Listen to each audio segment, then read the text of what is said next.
begin, and we're just going to have the same 3 hours, but instead of beginning at 9:30, we're beginning at 9:55, and we'll just try to keep time. Francesca, tell me yours. Thank you so much, Jay, for the introduction, and thank you everybody, in particular Robert and Sanjot, for this wonderful conference. I enjoyed a lot the last couple of days, and also I learned a lot because for me this occasion is a way to be inspired, to learn from you, and the way in which I see this dialogue is really to learn new ideas, new concepts, new words that we can use to translate this cumbersome language that is mathematics. So I really see our job as physicists and possibly interpreter of physics as a translation. I used to say that an equation is like a poem that is written in the language of mathematics. So there is a first step that you have to do that is literally a translation, in which you have to understand the language. You have to understand what each word or each piece of the equation means. And then there is the hard part of the job, that is what does this poem wants to convey? What is the text in the form of equation conveying to us? So I will present some mathematical structures in my talk. It's unavoidable. But even if you're not familiar with mathematics, what I would like to do is really try to do this process of trying to tell you what these structures, mathematical structures, in my opinion, are indicating to us. So I need to make reference to mathematics. Sorry, I know it's Sunday morning. Please stay with me. So I will try my best to try to tell you what I think I'm seeing in these equations. And also, I think a lot of the conversation about what physics is telling us about the world is focused on quantum mechanics. And quantum mechanics is just one piece in the pictures that contemporary physics is giving us. It's my opinion that if we want to give an interpretation of quantum mechanics, this interpretation should be compatible with all the other things we know in science, in physics. For instance, we don't really do quantum mechanics, we actually do quantum field theory. So whatever interpretation you have to tell me what is given to me once I look into fields, into quantum fields. And it should be compatible with general relativity and all the other pieces that I get from contemporary science. So this is just a sketch of what modern physics is telling us about what is in the world. We have, of course, all of you, I hope, from school became familiar with the picture given by Newton, in which you have particles that are pulled by forces, and they move in some absolute space with respect to some absolute time. And then, as it was very well captured yesterday by Marcelo, physics is not static bodies. It is a knowledge that is continuously updating itself. So we don't talk anymore about forces. After Maxwell, we talk about fields.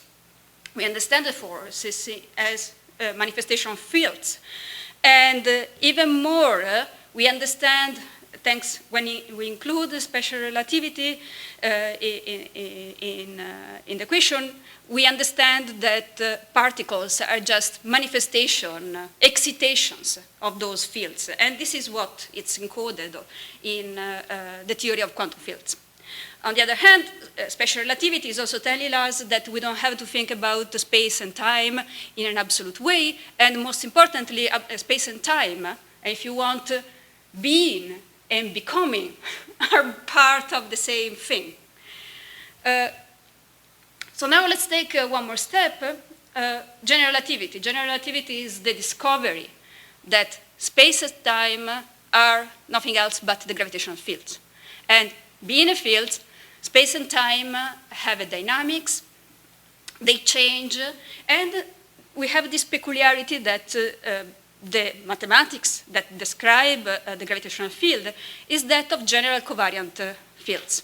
What does it mean, general covariant? It means that these fields should not be described in terms of some given coordinates.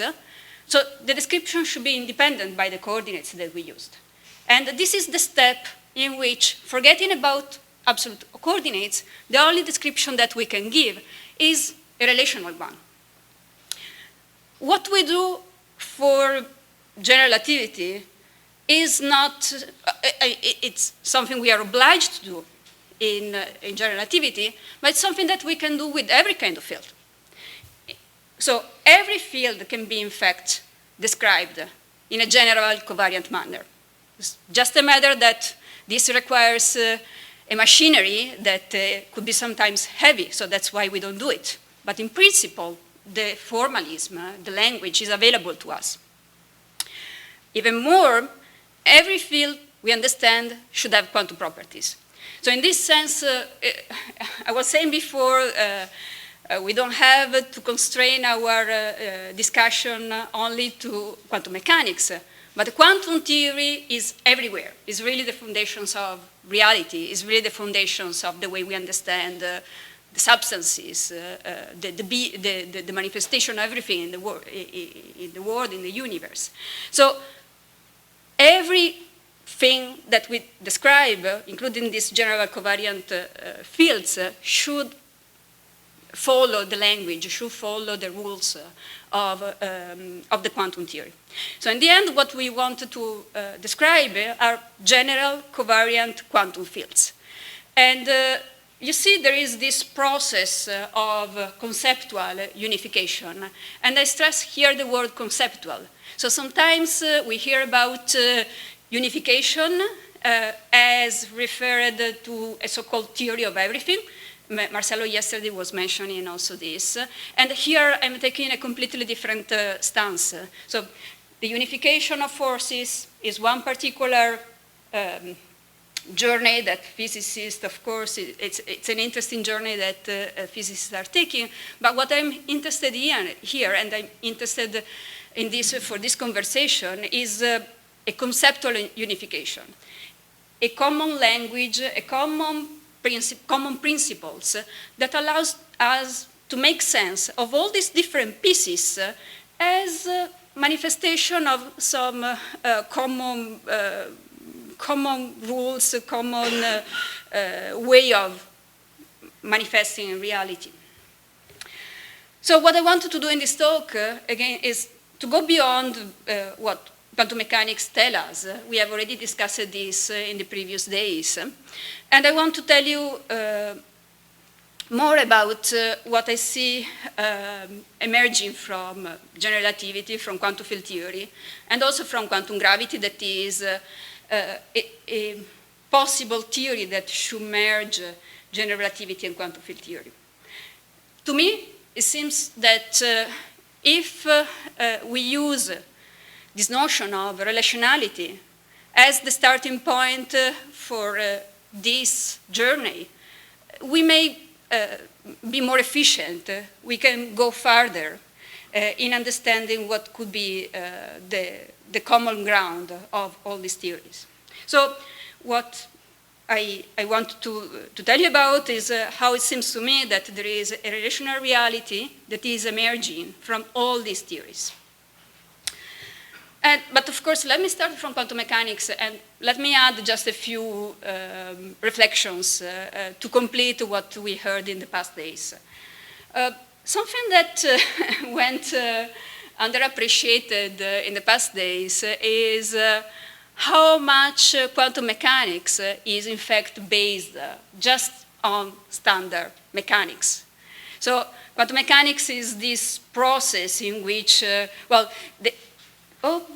way in which we learn it at school is there is this process of quantization in which you have some so-called Poisson brackets, and they are replaced by Dirac brackets. You put a hat on your physical quantities, and that's a simple recipe to have quantum mechanics. Well, that's truly the way in which you go. You sit down in quantum mechanics 101, and okay, so you take this, and you are done. Mechanics by itself, it's rich, and we don't understand quantum mechanics unless we delve into what mechanics is telling us. In mechanics, you have a pair of variables. Usually you think of them in terms of position and momentum. So position is the property of a particle being somewhere, being. And then this is always associated with a conjugate variable that represents the becoming, the change in the particle, namely its momentum. And this pair is a unity that you cannot dissociate. At the same time, this unity, this couple, when you delve more into the theory of mechanics, is such that you lose the information about which one is your being and which one is your becoming, which one is the position and which one is the momentum. So in the theory, you can take transformations and go from one couple to the other. In particular, you can take a transformation that takes your position in the momentum and your momentum in the position. So what is being and what is becoming there? Well, there is a kind of deep duality between these two things. And once you go into quantum mechanics, things became even stronger, because when you replace these Poisson brackets with Dirac brackets, well, there is this magic that happens that you know about the uncertainty principle, so position and momentum are brought together in this indeterminacy. So even more, you cannot pull them apart. There is something more that happens in this process. Well, let me come to a second on this. Let me just say one more thing about the relation between quantum mechanics and standard classical mechanics. It is the fact that in this formalism, there is an object that is called the Hamilton function that is simply describing the dynamics of a particle being in a certain position x with a momentum p, and then at a certain time later being in another position with another momentum. So these objects, so this process, it's coded in the Hamilton function, and the Hamilton function is the classical analog of the Schrödinger equation, or of the wave function, if you want, in quantum mechanics. So it's for somebody who has been deeply studying mechanics, the mathematics of mechanics, when people assign an ontological value to the wave functions, you're like, what? Why? So we had the Hamilton functions there. We never spoke about the Hamilton functions being anything but a way to bookkeep the information that the particle was in a certain position, and then through the dynamics is brought to another point in the phase space.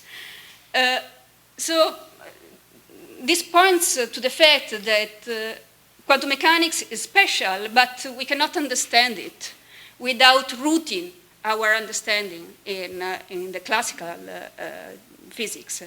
And even more, here I'm going to talk about quantum mechanics, of course, in the relational perspective, as Carlo presented it the other day.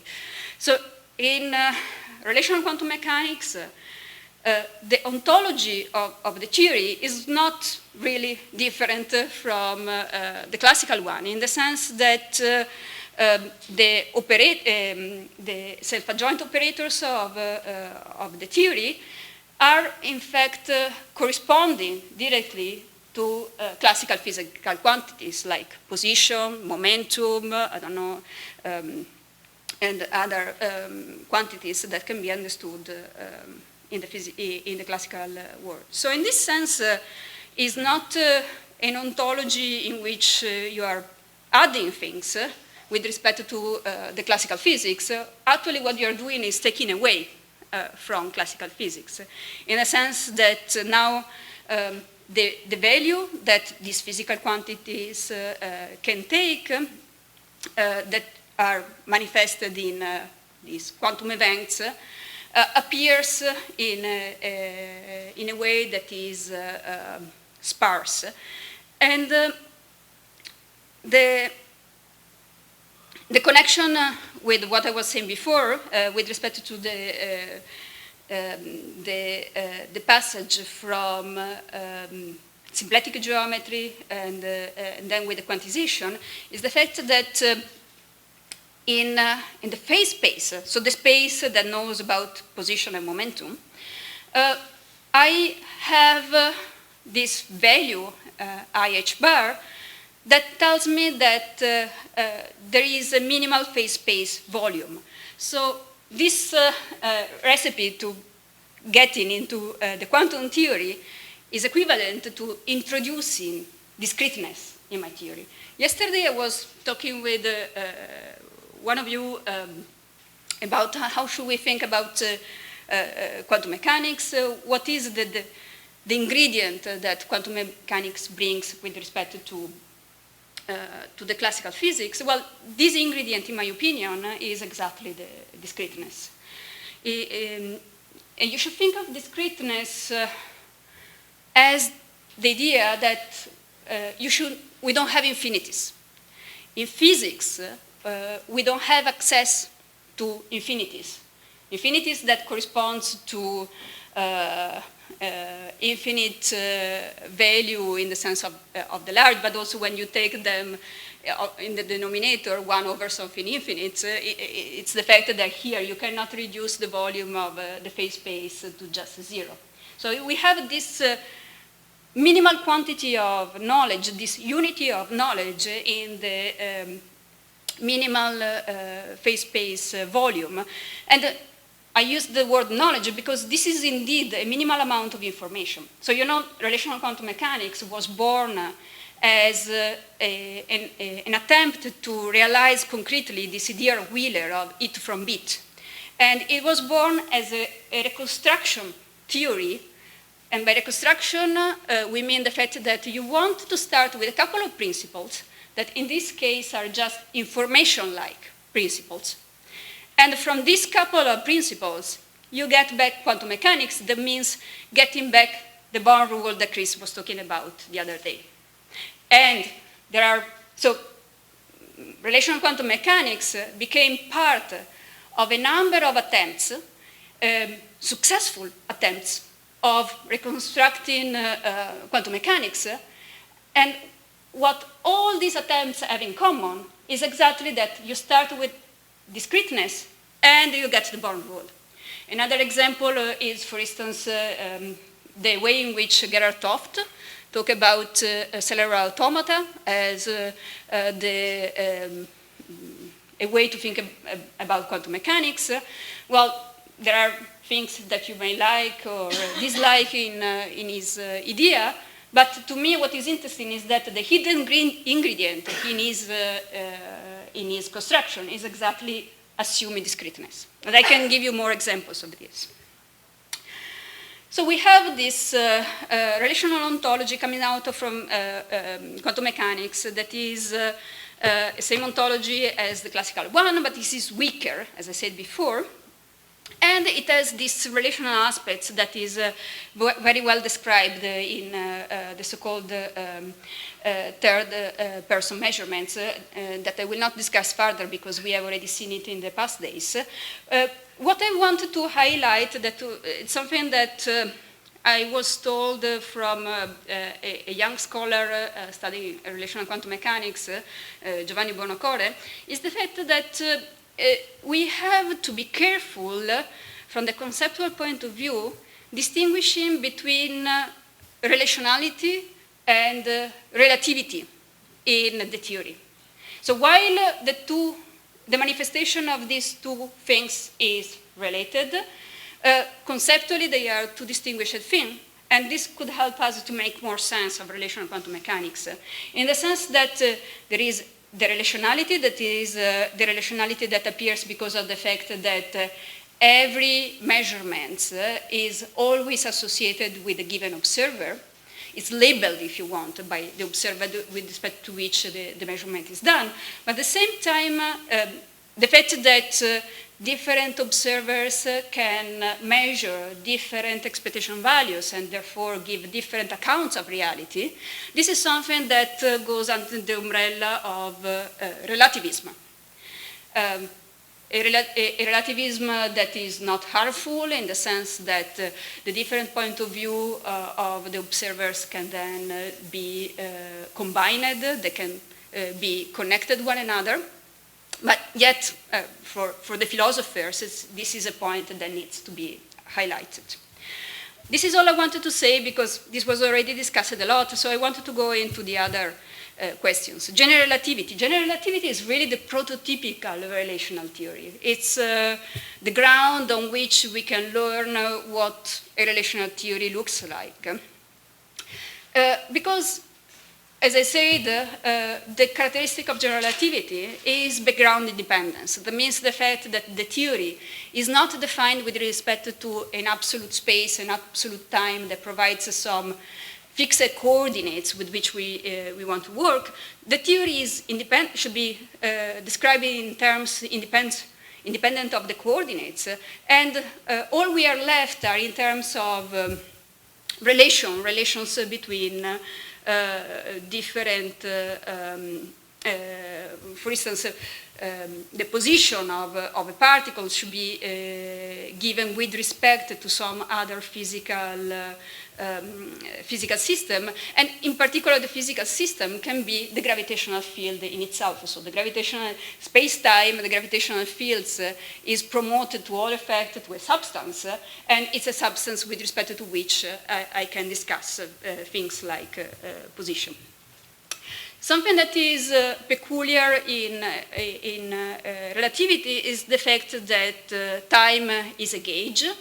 And what I mean by this is that, so we know that there is not absolute time, and the time variable is promoted, is treated on an equal foot with respect to the other spatial variables. What is happening here, I wanted to go back to mechanics, to Hamiltonian mechanics, is a process in which instead of making an evolution with respect to some abstract time parameter, you do a relational evolution of different variables. And from the mathematical perspective, this corresponds to treat your system as a totally constrained system. So instead, for instance, instead of having an Hamiltonian, you would have an Hamiltonian constraint. And promoting an Hamiltonian to an Hamiltonian constraint by parameterizing your theory is something that is, as I said before, is something that is always available to you. It's something that you can always do. It's just that, that general relativity obliges us to do that.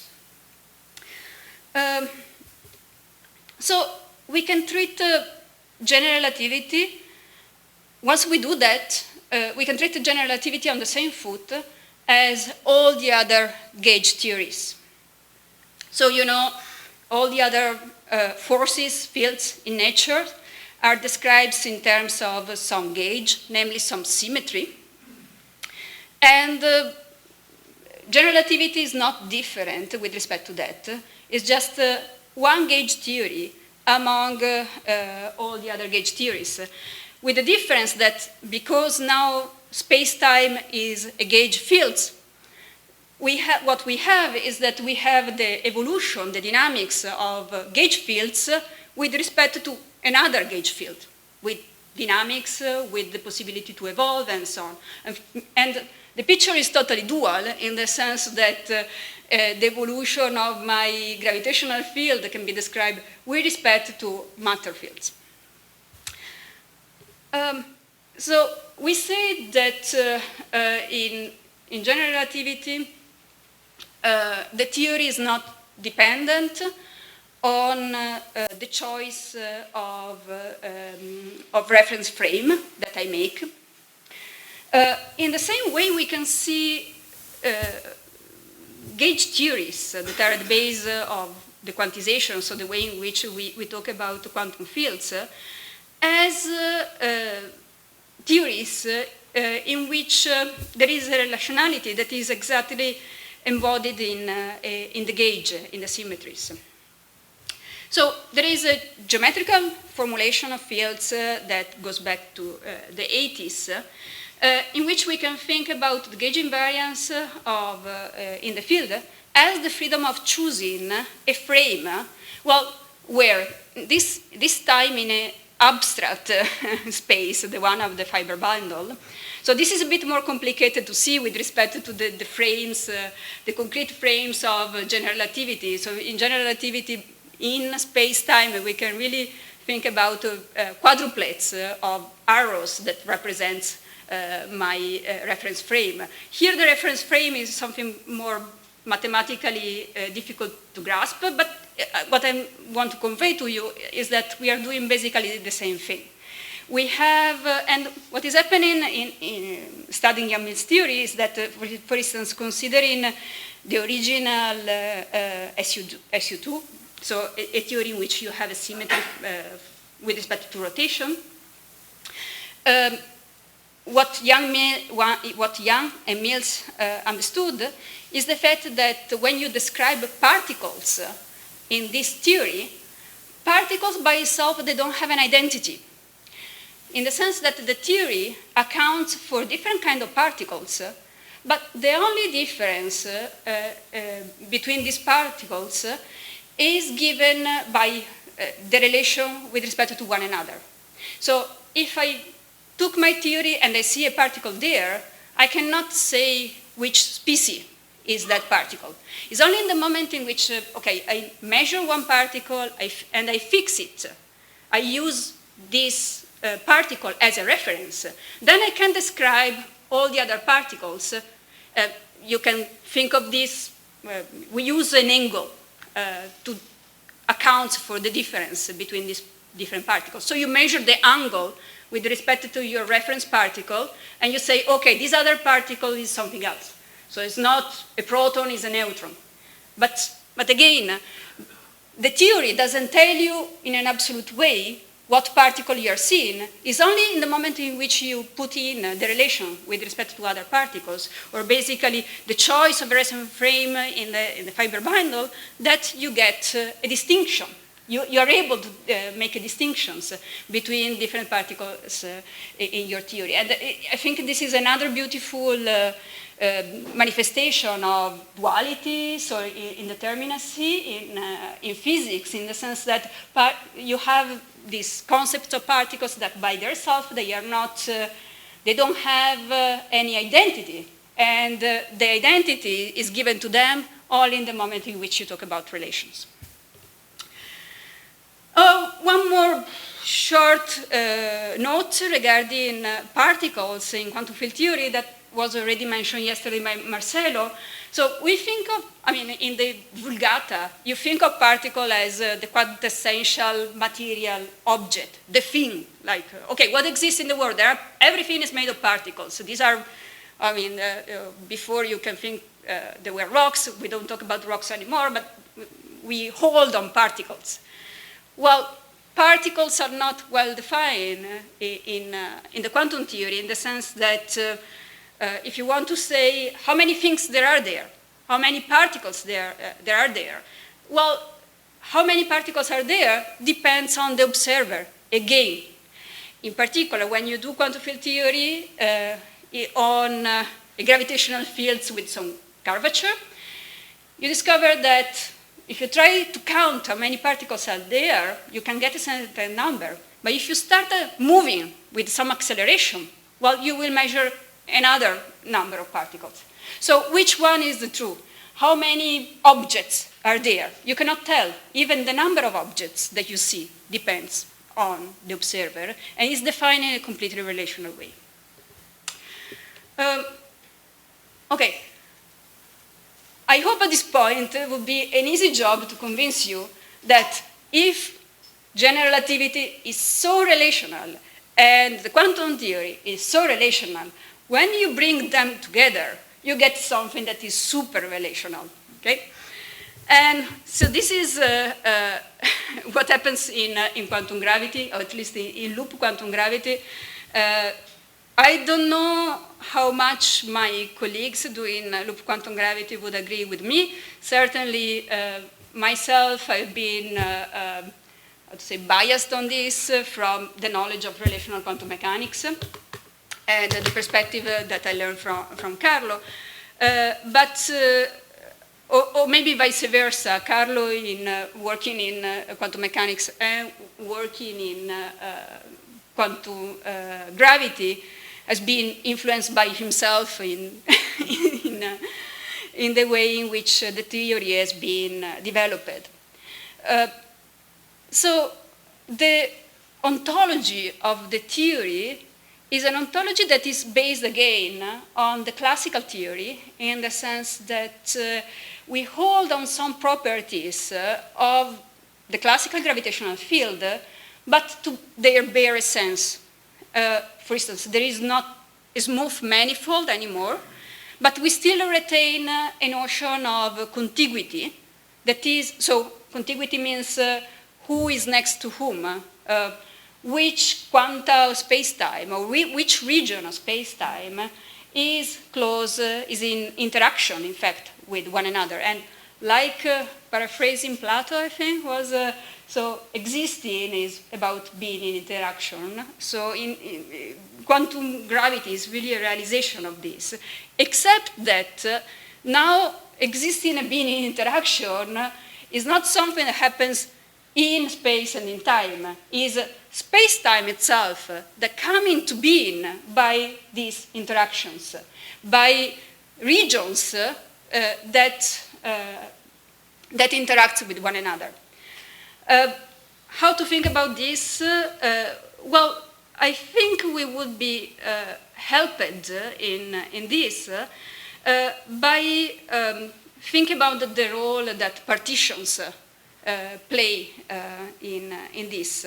So the partitions that I can make of my space-time are arbitrary, and yet they are all I can work with. And once I choose a partition, I can describe what happens at the border, what happens at the boundary of this partition. So the mind-blowing picture that quantum gravity is giving us is that space-time itself is a process. We said quantum theory is about processes. And processes are relations. And space-time itself, it's a relation, it's a process, in which you make a partition, so you decide that you want to describe a certain region, so you fix the boundary, that is your state. If you want your being, your position, and then you get this evolution. So you evolve your state, and this evolution, therefore, is a quantum process, and it's what builds up the structure of space-time. So, in fact, concretely, the way in which we encode this in the mathematical structure of theory, is using transition amplitudes. Transition amplitudes are the typical objects of quantum mechanics, in which you have a state, and you predict what would be the probability to pass from this state to another. And space-time corresponds to these transition amplitudes to go from one part of the boundary into another one. Or possibly to go from nothing to some boundary even. Again, because you can choose also the way in which you break your boundary into past and future, into in and out. Something interesting for the philosophy of physics is the fact that this is given a new perspective on an old debate about space-time, about what is gravity, what is space-time. Is it a substance, or is it just a set of relations? If you paid attention to what I said before, after Einstein, we know that space-time is a substance. So seems to support the substantivalist position. On the other hand, now we have discussed that all substances are quantum substances, and they all manifest themselves only through relations.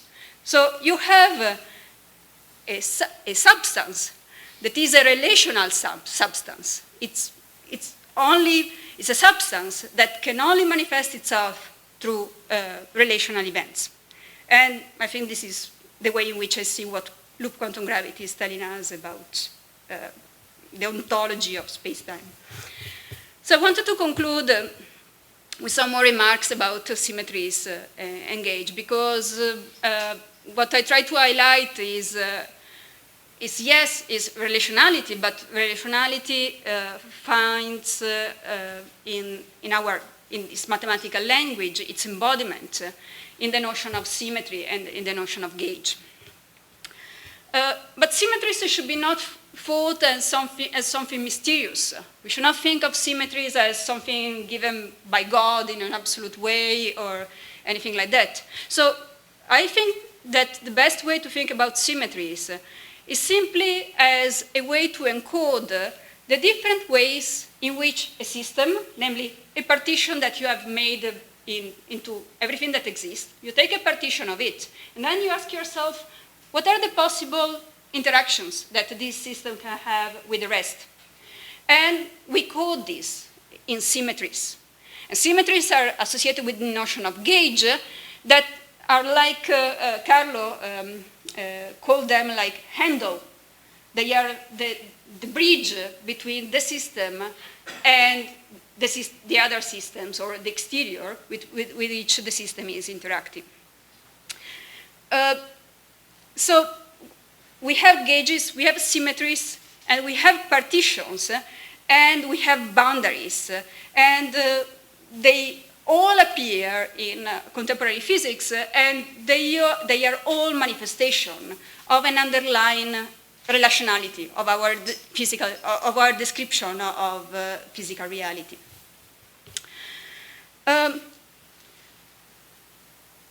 So one more thing, something magic that you may appreciate that happens with gauges is that, well, first of all, so gauge quantities are quantities that are somehow indeterminate. They correspond to the quantity that we measure concretely in life. So gauge quantities are things we can measure, but we cannot predict them.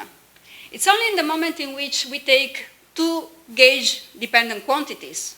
For instance, you can have, I don't know, a particle and a clock in the form of a pendulum. So you have to couple two systems to get something that leads you to a prediction. And the magic here is that in the moment in which you couple systems, you have one more degrees of freedom that appears. So you're taking two systems with a certain number of degrees of freedoms on one hand, on the other hand, and bringing them together, coupling them, corresponds to activate the degrees of freedom between them. So the counting of the total degrees of freedom of the coupled system has one more degrees of freedom, is one more than what you had before. So there is a form of holism in this that was noticed. I didn't put the quote here. It was noted by T, a philosopher. So the unity has more information, is more rich than the parts by themselves. And and everything boils down to partitions and boundaries. So I don't know if this is the way in which Adam later will talk about partitions, I don't know. But certainly for me, the physics of boundaries, it's an extremely fascinating one. So it's really a hot topic of research these days in contemporary physics, understanding how putting a boundary so making a partition of systems, activate new degrees of freedom. And then what is the status, the ontological status of these degrees of freedoms? Of course, they are coding some interactions, but are they real? Are they telling us about something real? Do we have to interpret them, for instance, as new particles that we are observing? Or, again, because the partition is completely arbitrary, we have not to think about them as something real? Well, I think, again, the debate that is confusing physicists today can be made much more clear in the moment in which we think everything in a relational terms and we understand better what we are doing when we make partitions and we treat systems with gauges. One more thing before concluding. I mentioned the fact that the way in which we treat general relativity is related to the fact that there is a constraint and the dynamics and the symmetry, the interactions of the theory are coded in constraints. I have the impression that something similar may be going on also with the other symmetries of other gauge theories.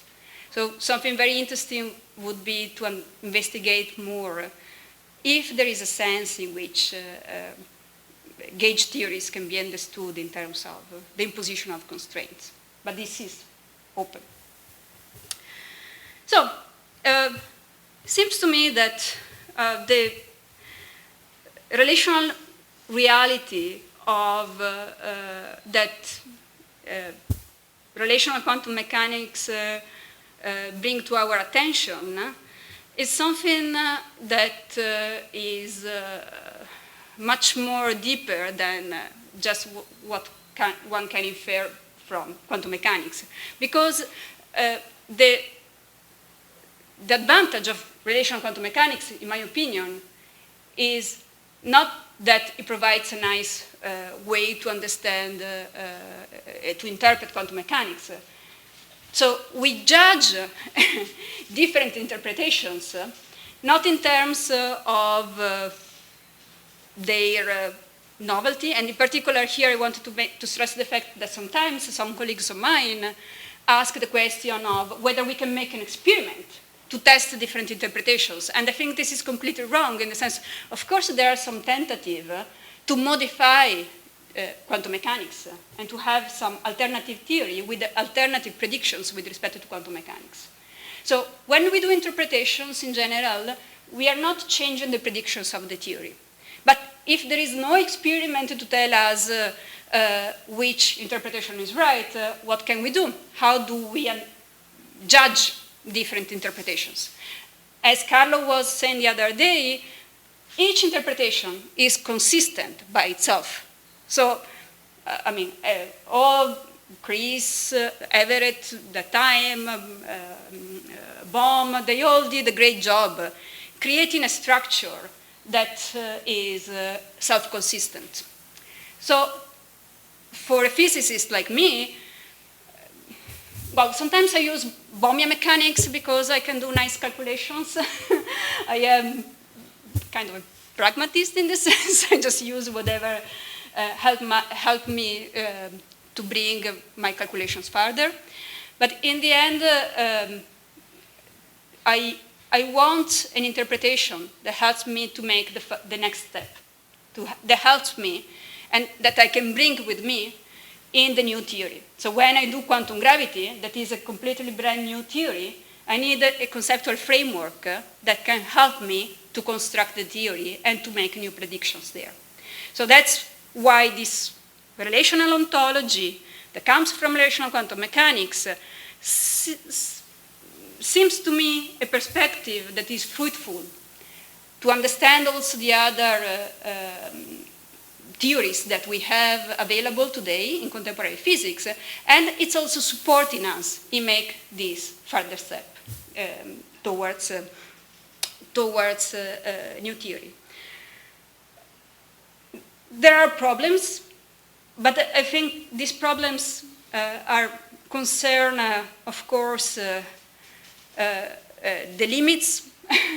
We have to step out of our comfort zone, and accept the idea that maybe the notion of objectivity that we have been used, the notion of identity that we have been used, they are not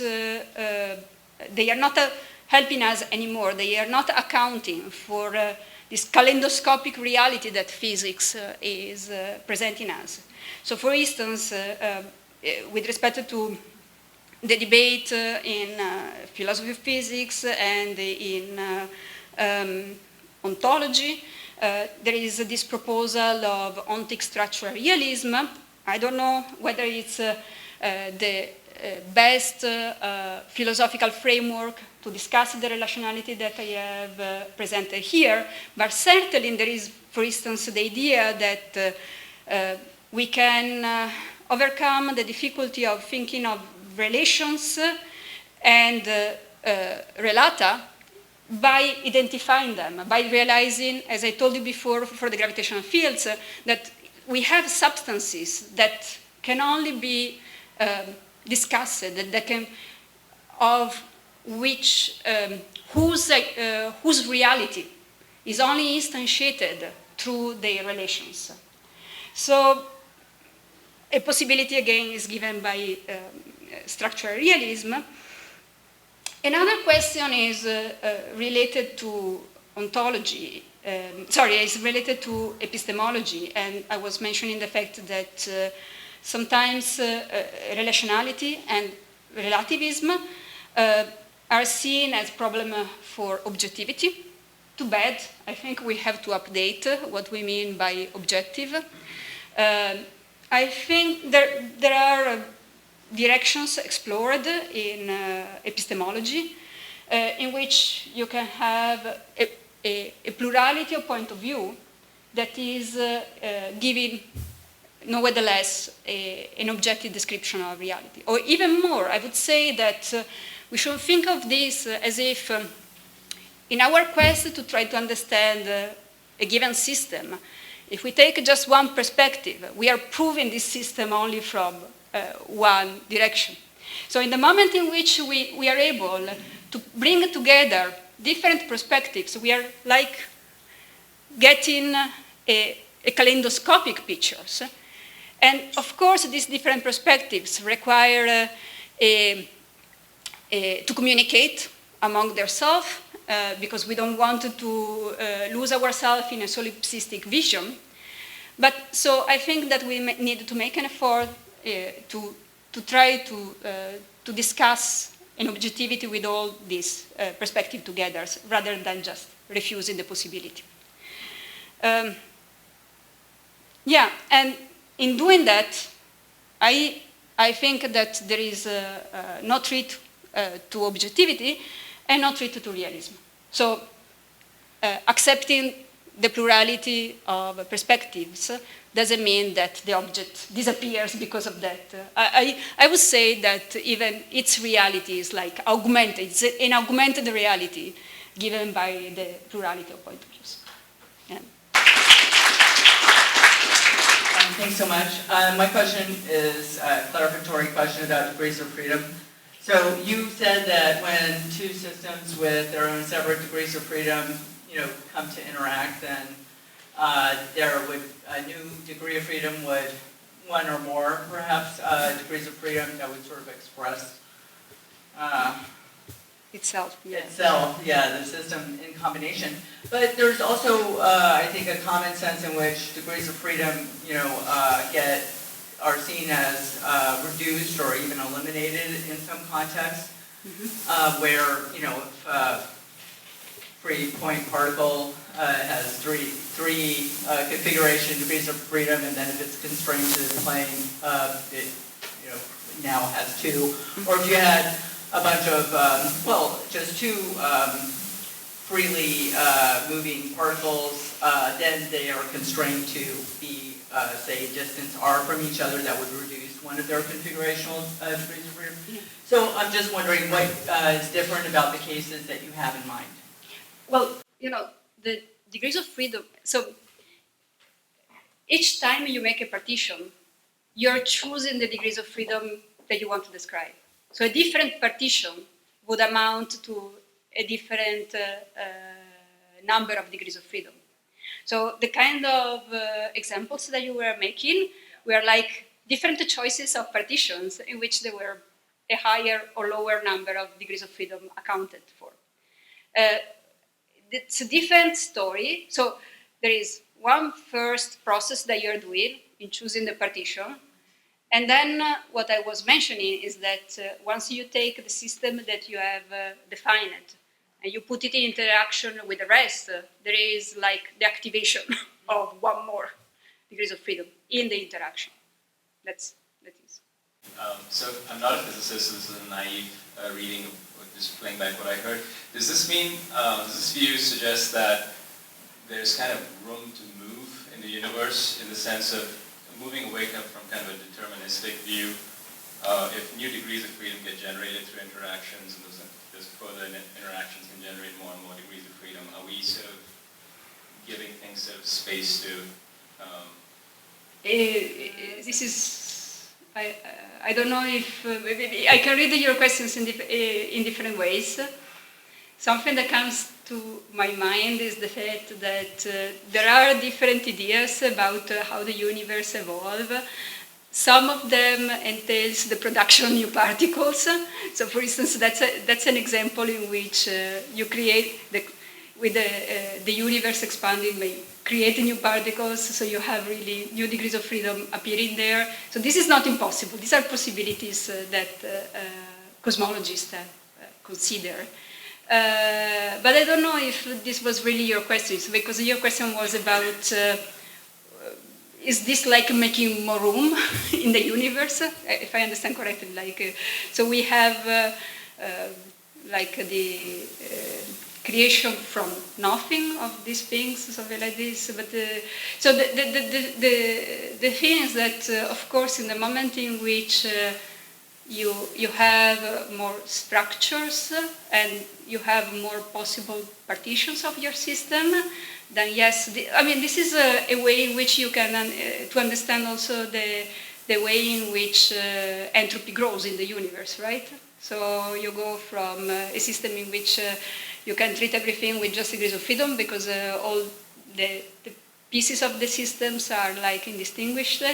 You go to a situation in which you have to consider a lot of degrees of freedom one by one because everything is so disordered. So yeah, I mean, you can use this way of thinking to think about the entropy growth of the universe, for instance. The discreteness of this quantum mechanics is what undergirds everything. So in relation to everything you said throughout the talk, is it that it's because it's really about interaction and the discreteness of interaction and I guess maybe a subject that the relational nature or the subject-dependent nature of quantum mechanics talks about. Is that right? Sorry, So you said in the beginning, like quantum mechanics, like if you discretize the universe or the set of variables and things, that sort of all of the other yes. sort of these facts about quantum mechanics, like the observer dependence, the probabilistic nature of things. Yes. And it seems like that at the end of all this, that is because it boils down to we're talking about these interactions between the subject and the system, and the fact that say there are a discrete number of subjectness. It takes access, if I can interject what you are trying to tell. Yes, it's true. Interactions, there is a minimal amount of information that can be exchanged, and interactions between systems that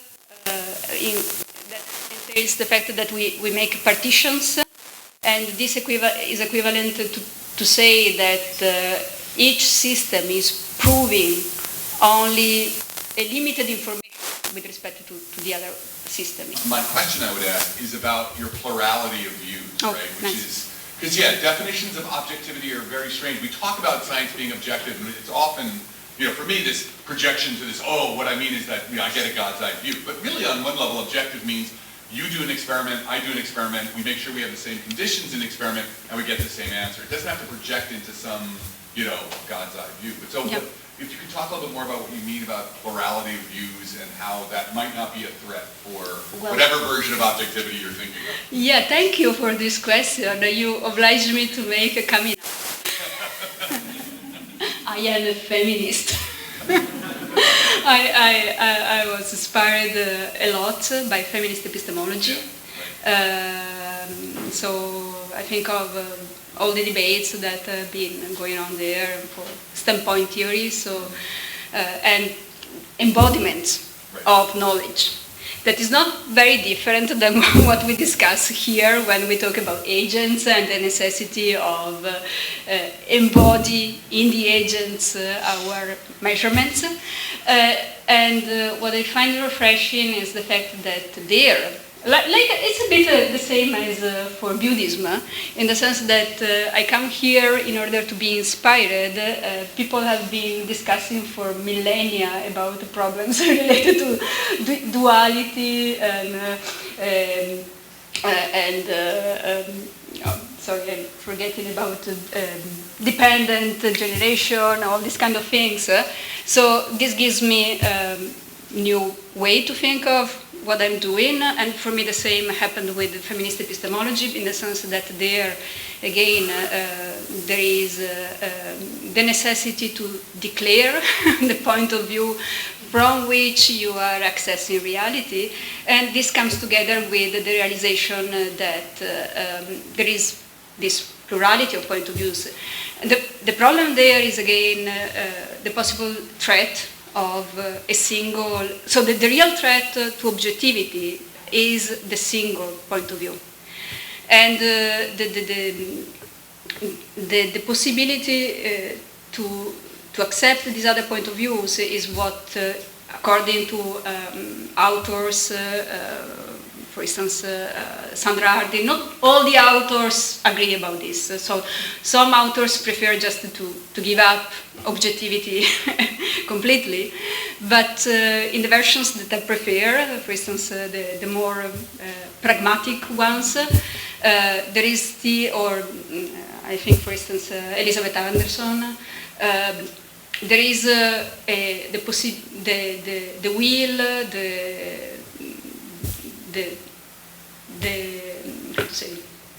the projection towards a new definition of objectivity that accounts for plurality of point of views and different embodiments. So yeah, that's where I come from.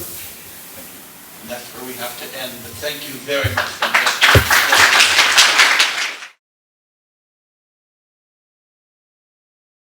So first of all, I want to thank everybody for being here. I want to thank Bob for organizing this conference. I think it's been wildly successful from my point of view of just getting these discussions started. Like, this is a beginning, this is not an end. So what I want to talk about today for me is the relationship between the relative and the absolute from kind of the Western perspective and the Buddhist perspective, and the way physics, a different kind of physics may play into it. So we've talked a lot about quantum mechanics, and we talked some about time. But actually, I'm not going to talk about, that's not the physics I'm interested in. I'm interested in complex adaptive systems. So this is much more kind of asking about living systems. Because, physics is what physicists are interested in. And what is happening now, one of the, great things about physics is through network theory and information theory, physicists have gotten involved in questions about the nature of life, the nature of social systems, anything that's a complex adaptive system. So we'll talk about that. So the map for the talk is, I'm going to first talk about the idea of the absolute and the relative, or the relative and the absolute in physics. And then I'm going to talk a little bit about what we mean by the blind spot. You've seen Evan and Marcelo talk about this idea. This is a book that the three of us are working on. And I don't want this to become a talk about the blind spot, but I at least want to point to it because it comes out of our response to the way the relative and the absolute get parsed in physics. And then I'm going to talk a little bit about it in Buddhism, and I'm actually going to do this weird thing where I'm actually going to read some, Buddhist texts, because I'm a practitioner. I may be the only among the physicists, I'm not sure, but I may be the only actual Buddhist practitioner.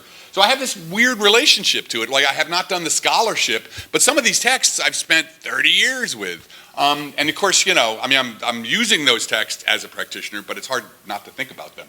You think about them a lot because you're encountering them a lot. So, in some sense, I'm doing my own little interpretation of this, which you guys are then going to throw rotten tomatoes at me for. And then I want to go onto the science. I want to ask about, what kind of science might be embodied in a different perspective in the relative and the absolute. And that's where I'm going to get into the physics of complex adaptive systems, networks, and information. And if I have time, I want to talk about this idea of epistemic agency.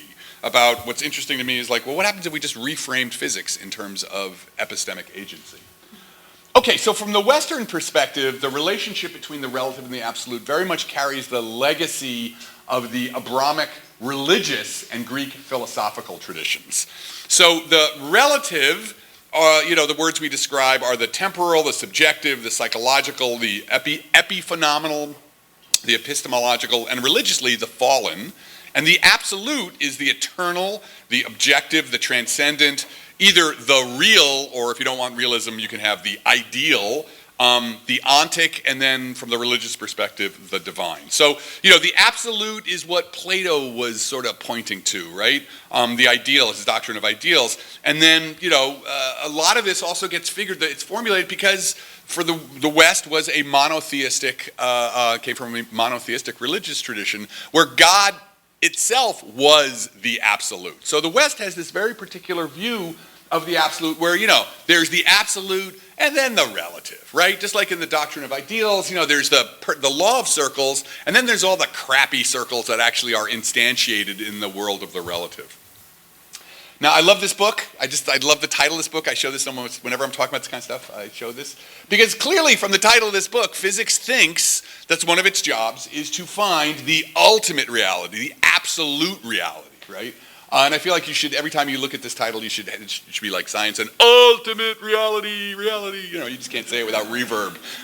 Because, that's the emotional appeal of it. Of course, who doesn't want to understand ultimate reality? That's why I went into physics. It's only later on that I sort of came to the conclusion that, that's not really what it's about. Okay, so what we are going to identify as the blind spot is a kind of reaction to the way that this ultimate reality or the absolute appears in science. And we call it, what we're identifying is not science, we're identifying a metaphysics that is adjacent to science, that has historically been pinned onto science, such that, these tenets, some of which I'm going to go through, these metaphysical positions are associated with, well, that's just what science says, right? So like reductionism. Well, science just says that everything in the world can be reduced to atoms and you can build everything up from atoms, no problem. And it's like, whoa, wait a minute, that's not a scientific position, that's a metaphysical position. So this thing that we talk about, the blind spot, in our book, it's a constellation of these kinds of things. That experience is just epiphenomena. Reductionism, not reduction, but reductionism is absolutely true. That objective ontologies, that what we're interested in are objective ontologies.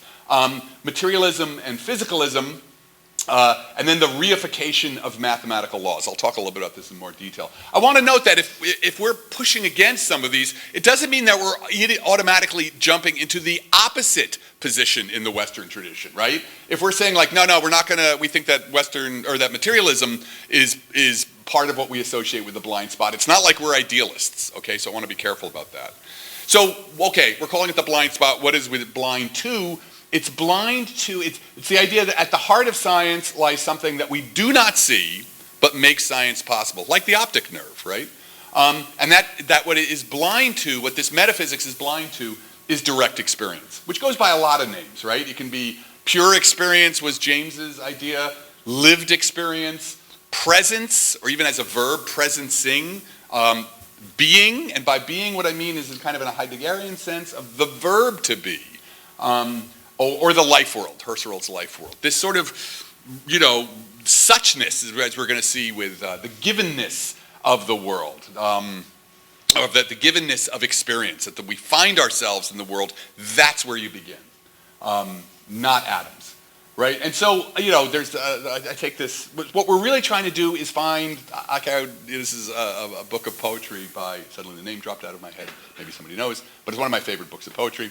A new path to the waterfall. So one of the things in doing what we're trying to do is we're trying to draw together a number of different elements like phenomenology, and as we'll see Whitehead, to try and find a different way to describe what happens in science. And by identifying the blind spot, certainly doesn't mean we're anti-science. My God, if anything, we're all scientists in doing this. We're also not anti-metaphysics, and I thank you, Jessica and Jay, for helping me, sort of see this. Because I want to make sure that it doesn't sound that way. If there's anything we're anti-ontology. We're kind of non-fundamentalism, right, in science. It's the idea that, we're going to really emphasize this idea that what science gives you is a map, it's not the terrain, and don't confuse them, the difference between the two. And also I want to say, when we talk about reductionism, yeah, we're going to push against reductionism, but it's not like reduction's fine. Reduction's a great method in science. It's when it becomes an ism that it becomes a problem. So the blind spot, the origin of the blind spot is what I like to call the empire of dynamical equations. Classical physics was so tremendously successful that it's understandable why the chapter of the book where we talk about the origin of the blind spot in classical physics, we call it made sense at the time. The blind spot made sense at the time to people because of classical physics. You had these dynamical equations which were, eminently powerful. And so this constellation of ideas collected around science, and it made sense until it didn't, right? And quantum mechanics was one of the places where suddenly it stopped making sense. Once we got past, doing celestial mechanics, which was, the early version, the first place classical physics was applied, which are dissipationless systems, right? Dissipationless linear systems. Once we tried to start taking on more complicated things where dissipation was the rule, not the exception, then we started to see wow, actually this kind of approach, the blind spot view may not make as much sense. So let's just turn a little bit more to what these aspects of the what we're calling the blind spot that we're going to push against, that I'm going to actually think also we find in Buddhist philosophy also will push against, or some versions obviously. So reductionism is that all truths reduced to truths about fundamental or basal entities like subatomic particles and their relationships. And you get this nice little quip, sociologists defer to psychologists, psychologists defer to neurologists, ... chemists to physicists, physicists to mathematicians, and then mathematicians defer only to God, which of course mathematicians love this, right? That's the idea. So there are no fundamental truths from anything except physics, right? Everything, yeah, you love Shakespeare and everything, but it's still reducible to neural states, and those states are reducible to, to the states of quarks, etc. And of course, these basal structures are things like, the particles, the standard particles in the standard model, and also it's only an upward causation. You go from protons upward. That's the only way to describe it. Nothing new happens as you rise along that chain. The other thing that we want to just note is the idea of objective ontologies, and the aspects of the blind spot we want to push against. That science provides a perfect access to a perfectly objective reality existing independent of all human perspectives. It's a God's eye view, right? And that objects found in science are real in and of themselves, having essential properties that are independent of any action or observation. So the idea is that the job of physicists is to articulate, the furniture in God's living room, right? This is what, as physicists, we're kind of told what we're, supposed to be doing, and it's really kind of the undercurrent of whether physicists think about it or not. It's sort of what we believe we're supposed to be doing, and for many of us, it's the reason we got involved, right? So for me, this is a guy called the ontological mania. We think for physicists, it's just what basal stuff can I find, right? It's always about finding the basal stuff and then talking about that's what reality is. Reality is this basal stuff. But I think the problem is that inherently in this view is this objective view, as Nagel pointed this out, it's a view from nowhere. It is a time without duration. It is a space without location. And what that means is the objective frame is fundamentally unexperienced and unexperienceable, right? When people imagine the objective frame, the God's eye view, they see themselves kind of floating over a planet, looking out over the cosmic array. But what they don't realize is by doing that, they're still looking out of two imaginary eyes. This idea of a perspectiveless perspective is one that really no one can ever have. And that's sort of the fundamental difficulty for us. That's the blind spot. It's imagining you're having it when really what you're doing is just you're just substituting another perspective. So there's always perspective. You can't get away from it. Finally is this idea of the reification of mathematical laws, which is that mathematical physics constitute the skeleton on which the flesh of reality is hung. This is obviously Platonism, right?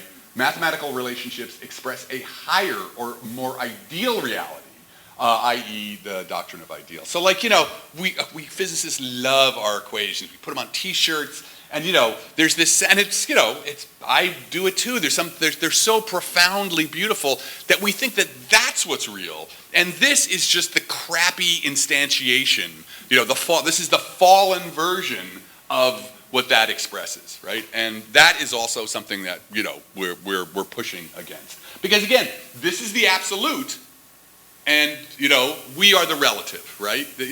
We are, and the relative is lower. It's a hierarchy. This is the bottom of this is the ground upon which reality stands, and we're way, way up there, and we're just, by the time you get to us, it's a mess, and it's not even real, right? Primary and secondary quantities. So we talk, the two philosophers we really lean on when we're leaning on Western philosophers are Husserl and Whitehead, phenomenology and Whitehead. And Whitehead, I think really, I hadn't really encountered Whitehead before, and I just fell in love with his writing. Not so much the later metaphysics, but mainly the critique of, what we would call the blind spot. And for him, the fundamental problem with science that he identified, and of course he was a mathematician, this is a guy who knew science quite well, was what he called the bifurcation of nature. The division of nature into two systems of reality of which you're going to have a hierarchy for. So there's there's physical nature, and then there's, direct experience. But direct experience is always going to be, secondary. So physics gives you the primary qualities, and, the experience is an epiphenomena, which are secondary quantities, and there's a hierarchy there. And for him, this was, this just didn't make any sense. You should never separate them. Nature, he said, was the terminus of sense awareness. That's where you start. You can't get away from there. You can't sort of say, oh, the sense awareness, there's really, a computing machine under that really is giving you the sense awareness. He says you had to take the whole thing as a whole. The red of the sunset is just as much part of nature as your description of photons interacting with, sensors. And along with this was the idea of the fallacy of misplaced concreteness. It was the era of mistaking the abstract for the concrete. Again, for Whitehead, the sense awareness is the that's what nature is, or the terminus of sense awareness is what nature is. That is what, and Buddhism is suchness. That is what's given. And so the job, he said, of philosophy is not to explain the concrete. You can't explain the concrete. The concrete is just given. It's to explain why the abstractions that we employ in science are so fruitful. Right, that's kind of the mystery. Right, it's not trying to start with the abstractions and build the concrete. That makes no sense at all. It's to understand that you're given this. There's this givenness of experience that you find yourself in, and then you can do this thing called science, and these incredible abstractions have a connection to it. They're useful. Well, okay, what's going on there, right? Okay, so that's sort of the Western side. Now let's go on to the Buddhism side. So, when it comes to the relative and the absolute in Buddhism, they're starting with similar questions as the Western tradition, but end up somewhere different, maybe very different. And this is kind of interesting to talk with you guys about how different they But of course you have to ask which Buddhism, right? There's a lot of Buddhisms, right? So that's and that was the mistake of, the reason why there's the Redux in the title. Did you pronounce it Redux? Or Redu? Redux, okay, good. I can't speak French, so it's always like, there's an X in there, I don't know what to do with it. But the reason why we have why there's the Redux in the title is because this first encounter between Buddhism and physics was the Tao of physics and the Dancing Woolly Masters, which generally just sort of took, it was very, viewed Buddhism as being a singular thing, and viewed the interpretations of quantum mechanics very singularly. Didn't acknowledge there was a plurality there. So which Buddhism am I going to be talking about? I'm going to be talking about Chan and Zen. But I'll be using Zen, so I'm going to just keep using the word Zen. So this was, Buddhism's encounter with China, one of the encounters, and in many ways my understanding is that Chan and Zen, came from the interaction between Taoism and Buddhist ideas. But so Zen has this focus on emptiness or sunyata, but it's of course not, let's talk about emptiness again. We've talked about it a lot, but just from my point of view, it's not a nihilistic emptiness. It's not an absence or a non-existence or an extinction. True emptiness means to be empty of self-being. So I cannot pronounce that term, gentlemen. Yeah, what he said. So that is codependent arising. And here's this quote, a description of it from Fox 2009. All dharmas are simultaneously the cause and the effect of all other dharmas. What he said is a synonym for sunya, or emptiness, because to be caused by everything is to be empty of self-causation, right? So this is going to be a fundamental principle for Zen, and I think it has things to say for physics. And again, we're not going to talk about quantum mechanics. I'm actually going to be talking about an entirely different field of physics. So I'm not going to do this weird thing where I'm going to read pieces of some of the, of some texts, because these are the ones that I encountered, and for me they sort of say things that are going to be relevant to this question of with physics. So the Heart Sutra, which forms kind of one of the most important documents, so to speak, or sutras for Zen. Form here is only emptiness. Emptiness only form. Form is no other than emptiness. Emptiness no other than form. Feeling, thought, and choice, consciousness itself, are the same as this. So in emptiness, no form, no feeling, thought, or choice. Nor is there consciousness, no eye, ear, nose, tongue, body, mind, no color, sound, smell, taste, touch, or what the mind takes hold of, nor even act of sensing. So what do we get from this? We get that from this perspective, this question of absolute and relative, which I was speaking of from the Western perspective, is emptiness and form. Absolute is going to be identified with emptiness. Relative is going to be identified with form. And I want to show you the difference in the Buddhist perspective than what we just talked about in the Western perspective. So the next thing I want to quote or bring you is Sing Sing Ming, which is another kind of poem. When you assert that things are real, you miss their true reality, right? But to assert that things are void also misses reality. For as it is, whole and complete, this sense world, right? This world of experience is enlightenment already. By enlightenment also is already, true in the deepest sense. And so what this means for me is there's no privileging of the absolute. Not a hierarchy. They're going to stress this again. It's not a hierarchy, okay? And if you try and go down the road of hierarchy, you're going to get into trouble. Another quote from this. In this true world of emptiness, both self and other are no more. To enter the true empty world, immediately affirm not to. Now for me, this is going to be really important because whatever ultimate, we were talking about ultimate reality, whatever it is non-dual. So I think, at least from my reading of this, or my experience of it, it's that the idea is, sure, yeah, ultimate reality, fine, but you can't say anything about it. It's beyond, like the words are just going to fail. It's the words get exhausted. And that subject and object distinctions, which are, of course, very useful depending on what you're doing, but they're already downstream of this primary, this irreducible nature of experience. Okay, so this idea of suchness and discourse, a moment on this. So from the Song of the Jewel Mirror Samadhi, written by Dunne, who was a Zen master in, I think, 800, 900, the Dharma of suchness is intimately transmitted by Buddhas and ancestors.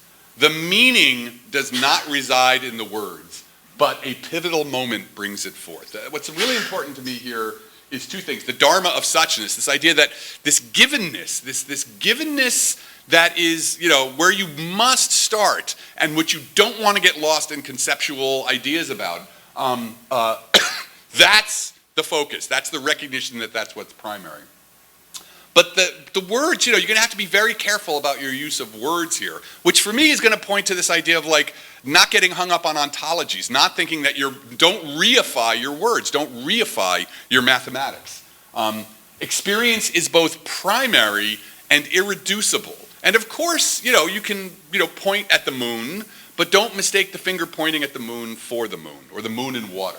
right? Yeah, be very careful about this. And I think it's the same thing what we're going to point to with thinking about physics, is be very careful about what you think your mathematics is. Okay, and from the Sendokai, this one's important. In the light there is dark, but don't take it as... In the light there is dark, but don't take it as dark. In the dark there is light, but don't take it as light. Light and dark oppose one another like the front and back foot in walking. Here, light and dark can be associated with form and emptiness, absolute and relative. Each thing has its own intrinsic value and is related to everything else in function and position. Ordinary life fits the absolute as a box and its lid. I've loved that. I've always loved that metaphor. The absolute works together with the relative, like two arrows meeting in midair. What's important for me about this is this idea, well, first of all, the absolute and relative are not realms. They're not separate realms, i.e. levels of a hierarchy, but they're an embodied activity. There's a functioning, a dynamic functioning between them because form is always emptiness and emptiness is always form. And what you do in the koan practice is you're constantly being brought to see that the two aspects, in all things, in all experiences. But also what I want to emphasize here is this idea, the light and dark oppose one each other like the front and back foot in walking, that there is this constant dynamism, this constant both of them functioning together rather than there's the absolute down there, that's the basal structure, and then out of it up top rises the epiphenomena of experience, right? Here, the absolute and the relative are constantly together, working through each other, functioning together. And then we get to Dogen, right? We could spend a lot of time on Dogen. Dogen, the brilliance of Dogen is hard to express because it's so extraordinary. So to carry the self forward and illuminate the 10,000 things is delusion. That should be 10. That the 10,000 things come forth and illuminate the self is awakening. And for me, what this means is that the conceptual parsing of experience into the perceiving self and the prior world, when you do that, it may be useful and to do that sometimes, but it breaks that dynamic of what I was saying, that the way the form and emptiness function together, that when you sort of force the world into self and other, it breaks that flow of that dynamic. Which again, also I'm going to point is going to come back to. But this is the idea that so what this means, when you step forward, when you go out to try and enumerate the world, right, and think of the world as an indexed set of objects, that's delusions, that's missing the truth. When you understand that you are the world, right, in some sense, or that, this identity with the whole world, that is enlightenment, or that is closer to the truth. Okay, and I also want to say, I want to be careful when I say the dynamic, right? Everything in Zen is always trying to keep you from getting stuck in your concepts. So you have to say things like the non-dynamic dynamic, the gateless gate, the barrierless barrier.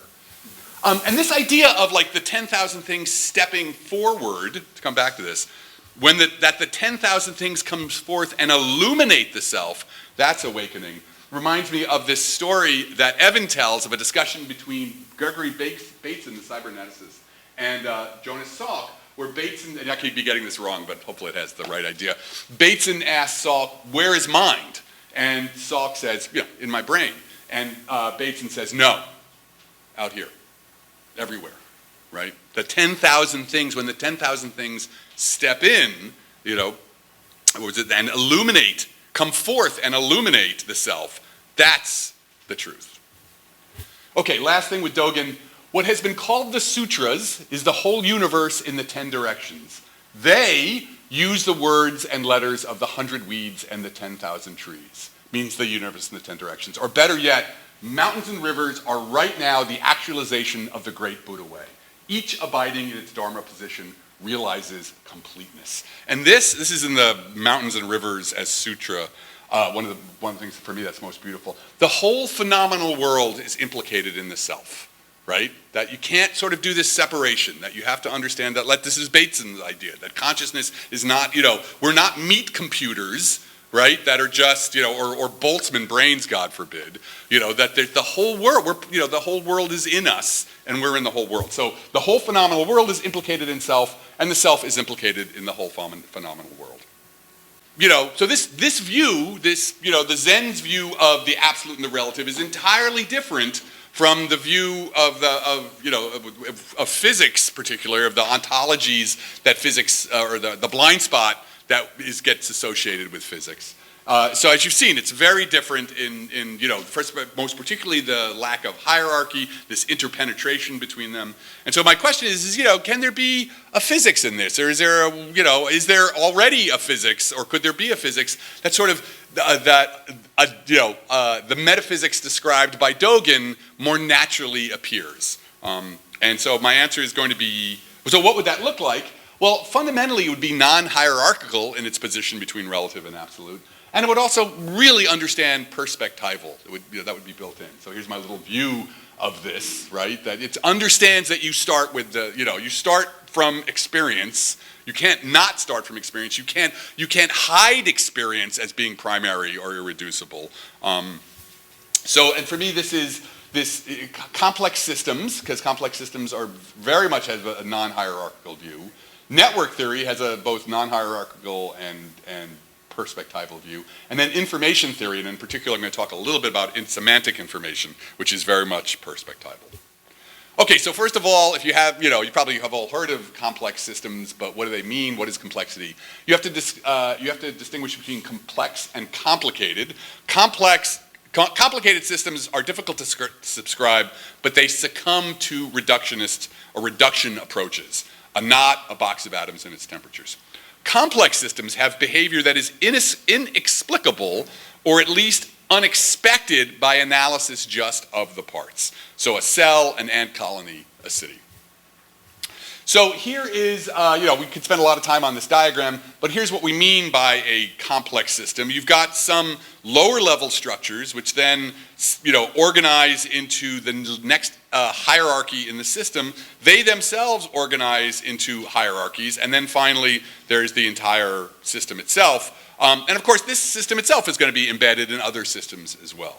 So, it's emergent. This is the important part. Complex systems have the properties of emergence. Now, whether it's strong or weak emergence, that's a whole debate.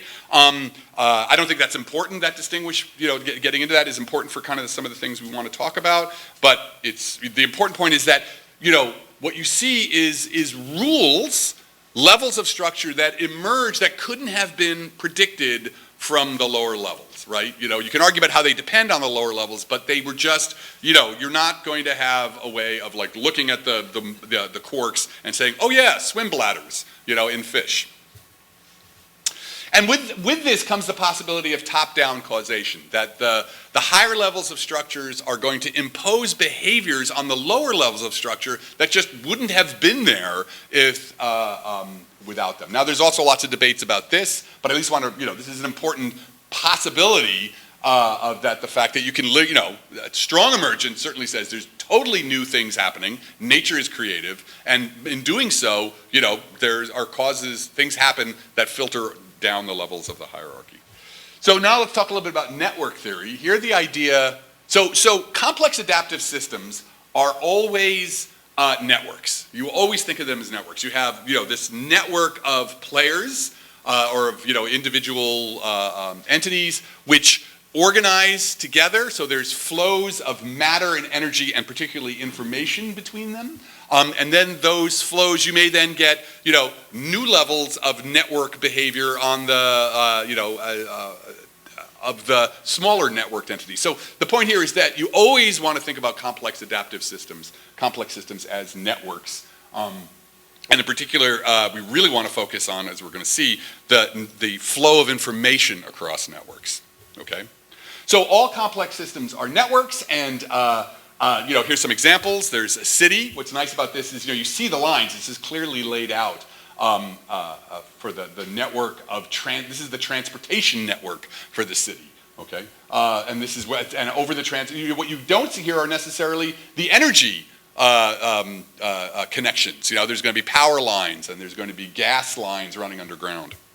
This is a network of protein-protein interaction. So life very much is built at all levels on networks that connect them. And the idea of a network is, the protein-protein network is, if this protein gets activated, which other proteins also will get activated. So a network is a bunch of nodes, which you can think of as actors or agents, and their connections. They don't have to necessarily be agents. They're just actors or players, and then the connections between them. And if there's a connection between two of the nodes, it means that there's an exchange. And then, of course, there are social networks. So, from when we all cared about Game of Thrones, this is the social network mapped out for. It was so good until the last season, Bummed me out. Okay, now the important thing about networks is oh my God, what a rich field of mathematical study. The thing I've started, I grew up doing computational fluid dynamics, but over the last 5 or 10 years, I've been moving into astrobiology and in particular questions about life, and then I've had to learn network theory, and it is such a gorgeous field. And there's lots of things to do. Different networks, depending on how you connect, how the nodes connect to each other, you have entirely different kinds of structures, right? So here's a centralized network where everybody's connected to this one central network. Here's a decentralized network where you have, some centers and some isolated nodes. And then you have a completely distributed network where everybody kind of is getting the same amount. So, you're going to get completely different kinds of behavior on these different networks. Now, the person I really like a lot, so I'm now finally going to bring in the boundaries, when I think about complex adaptive systems, was John Holland, who was one of the first people to work on this. He was a great thinker about the role of algorithms in nature. Rather than sort of analytically thinking closed form mathematics, he was thinking about nature really is about processes that can be encoded in algorithms. So what he was interested, and this book in particular, Signals and Boundaries, Building Blocks for Complex Adaptive Systems, was he was interested in how do agents and agency arise in complex systems. And in particular, he was particularly interested in the role of boundaries and signals in complex adaptive systems.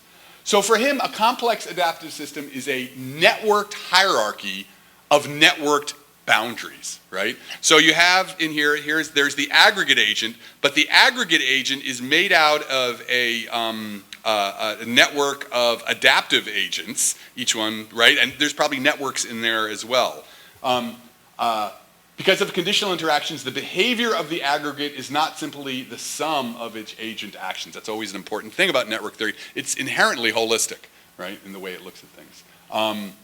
Okay, so what this means is you have things like, you have these hierarchies of cells, which are, adaptive, complex adaptive systems, which form together to become organs, which are complex adaptive systems, which make the organism, the critter, right?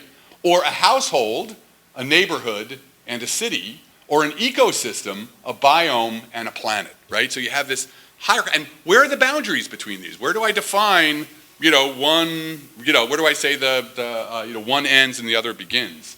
So from Holland's perspective, what really is important when we think about boundaries for these complex adaptive systems is really signals, right? The purpose of a boundary in a complex adaptive system is basically for responding to signals. It's basically a way of defining, of creating a structure, a temporary structure, that sort of can respond to the environment and figure out which part of the environment is a signal and which part of it it just doesn't even care about, right? So if you're a cell membrane, which is the best example, the cell membrane is sitting there and it's not just a wall, right?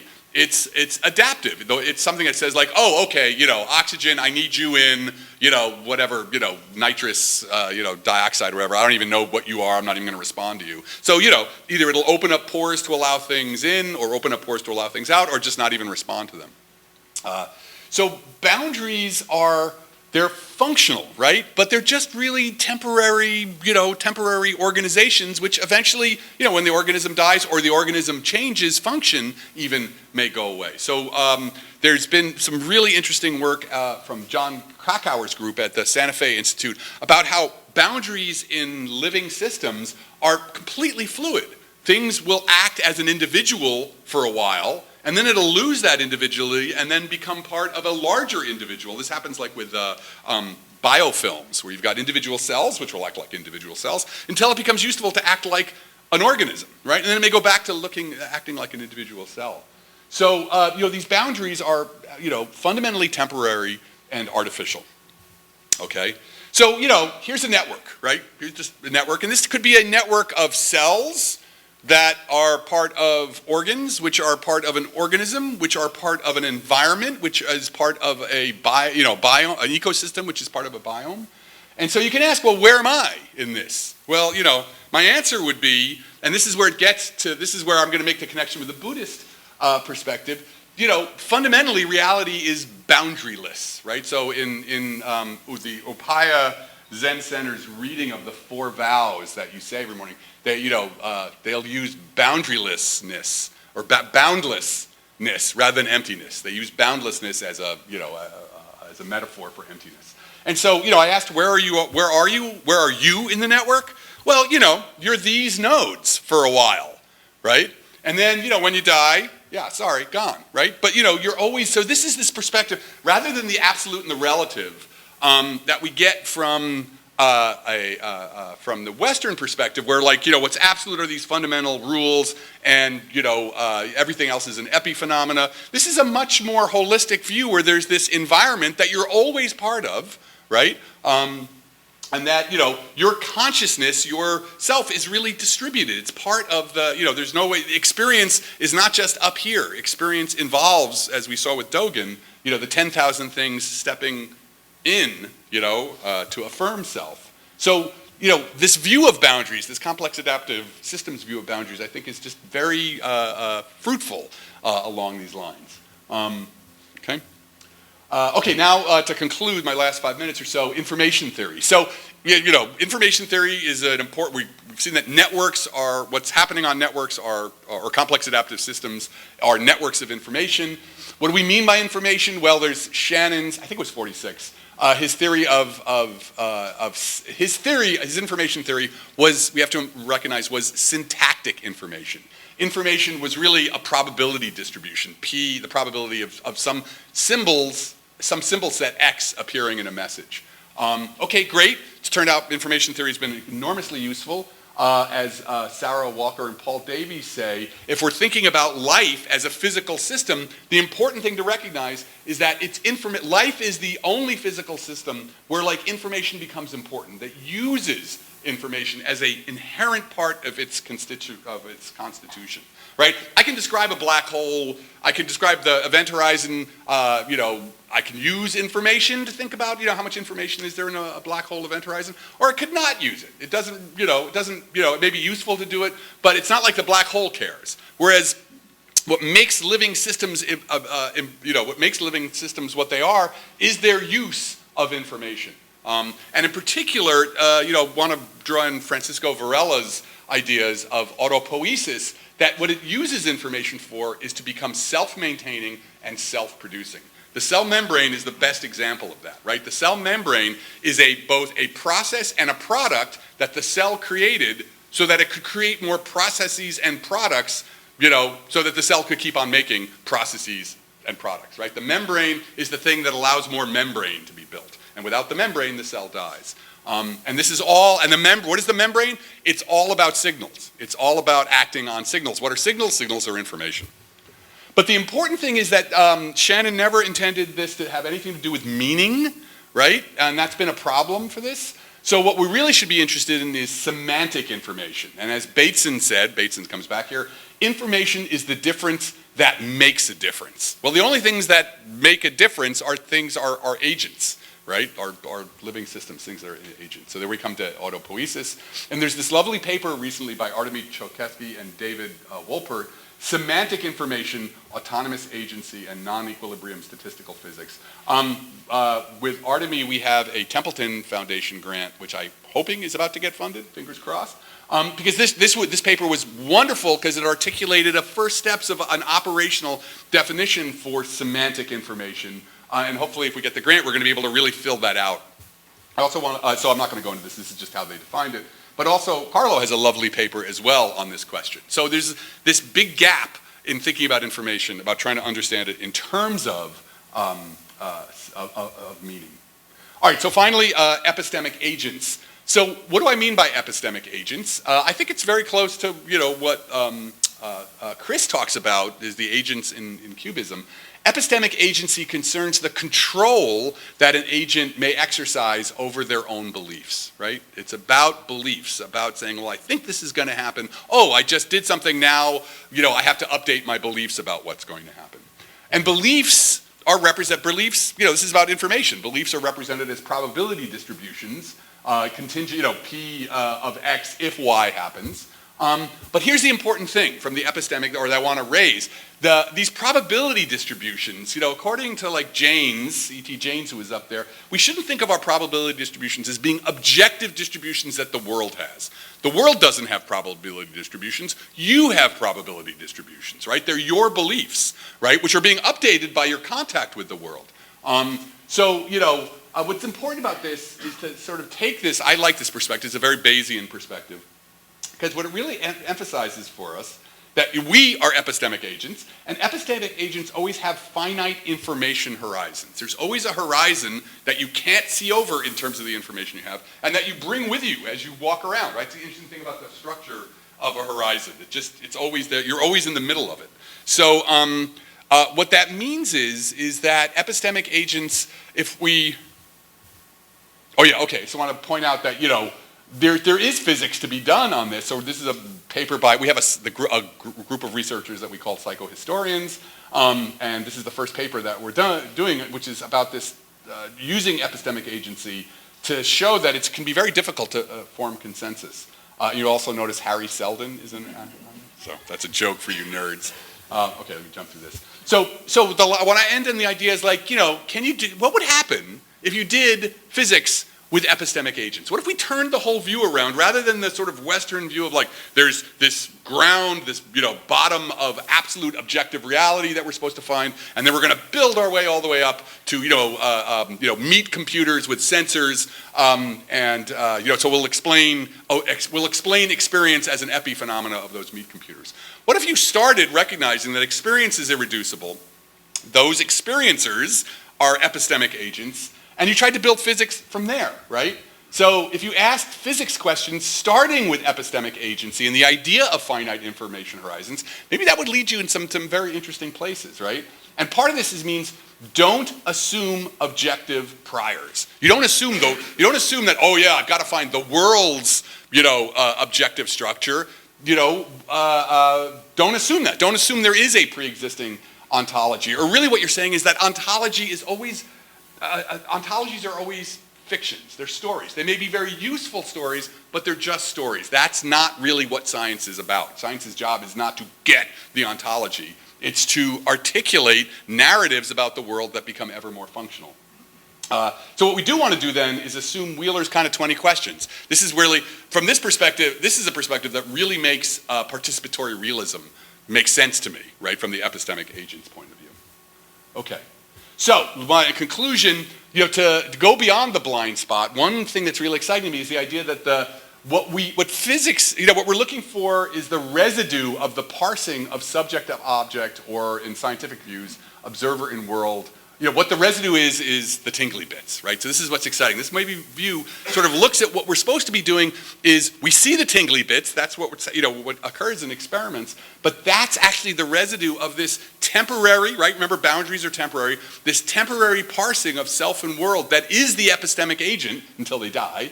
And so physics is the study of the consequences of that pulling apart, that pulling apart into of this arbitrary, like, this is self, that's world, right? And it's not, it's arbitrary, I can't make it stop, but it's arbitrary in the sense that, like that network sense, that when I die, that kind of goes away. So maybe, this is the part where I'm going to get really crazy, maybe there are many ways for that parsing to occur, right?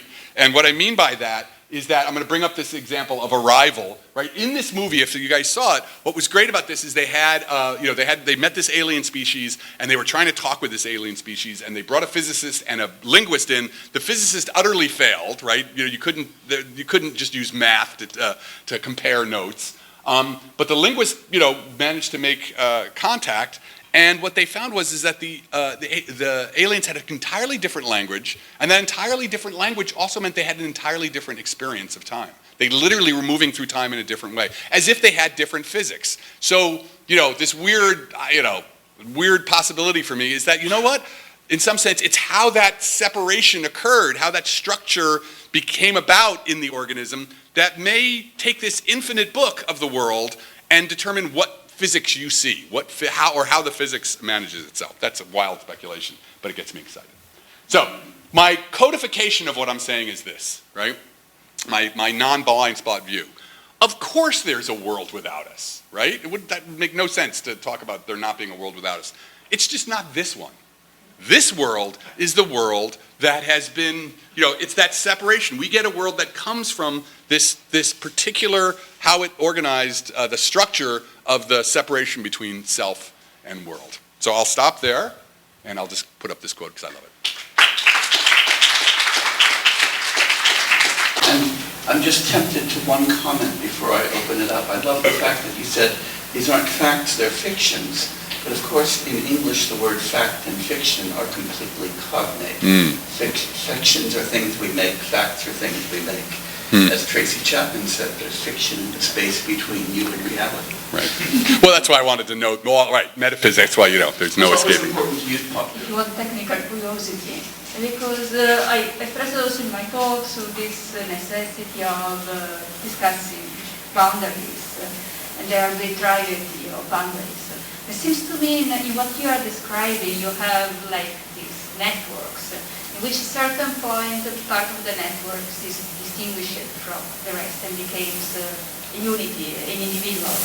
So do you have in this formalism a way to say, from this point, this part of the network is treated as a system, and after this point, this part of the network is not a system anymore? Is there a property or something to measure in the configuration and something? Yeah, that's an interesting question, and I think there's going to be a variety of views on that, but functionally you probably will, based on the density of connections between different parts. I'd say a little bit more about the distinction between an adaptive agent and an aggregate agent, and then also between the difference between information sensitivity, that's how I'm translating the word here, and epistemic agency. And so, curious about agents here. In addition, Right. you have the cell, and the organism would be the adaptive and aggregate, and then beyond that is the epistemic agent. But Well, I think they're all epistemic. I mean, I think every level, depending on, but every level, the cell is a complex adaptive systems. It has boundaries. It's an on some level, it's an epistemic agent, right? On some level, I believe it is an epistemic agent. Now, how much, that depends on what we think. But certainly, right, once you get to self-consciousness and language, now there's the time horizons and such. so what is meant by epistemic agency beyond information? That the ability to update, you're sensitive to information, you will change your behavior based on the flow of information that's occurring, and the ability to choose, the ability to sort out based on self-maintenance and sort out its signals based on self-maintenance and self. Would a cell be? I think a cell, because this is a debate we could have. I would want to define a cell as potentially a complex, as an epistemic, has some degree of epistemic agency. One more question. I just want to say I really like your quote about physics as a study of the consequences of parsing the cell and the world. One question I have is kind of maybe thinking of absolute and relative more, not in terms of ontology, but in terms of semantics and like absolute truth versus relative truths. I definitely see how a lot of absolute truths kind of start to fall away once we get this relative understanding. However, when it seems to me the one absolute truth that I have trouble kind of parsing away is the absolute truth of evolution, and that it seems maybe this is a physical truth or just a logical truth, but the fact that self-maintaining systems and self-reproducing systems are going to be the systems that continue to exist. And it seems that we can kind of get rid of everything else, but we're still stuck with the fact that, these systems that are here now seem to be the ones that are the self-producing ones, and that seems to force us to fall back into maybe physicalism or evolution. Yeah, I don't think that this view, I'm sure this view, because we're doing science, we love science, right? Science gives you accounts of the world, right? So, it's not like you have to say like, oh, there were no dinosaurs, right? From this view, but what we have to do is we just have to recognize that, it's again, this map and the terrain. There's a difference between the map and the terrain. It's not that atoms are, or that quantum field theory is what's real, it's that quantum field theory is a super useful map, right? And again, this goes back to Whitehead saying the job of, physics in some sense, or philosophy thinking about physics, is to explain the efficacy of those abstractions without making those abstractions more real than the thing that then experience, right? Do you think evolution is a map, or is it It's a map. It's a physical. It's a theory. It's a theory. Okay. Yeah. We do have to stop here. Thank you very, very much, Adam.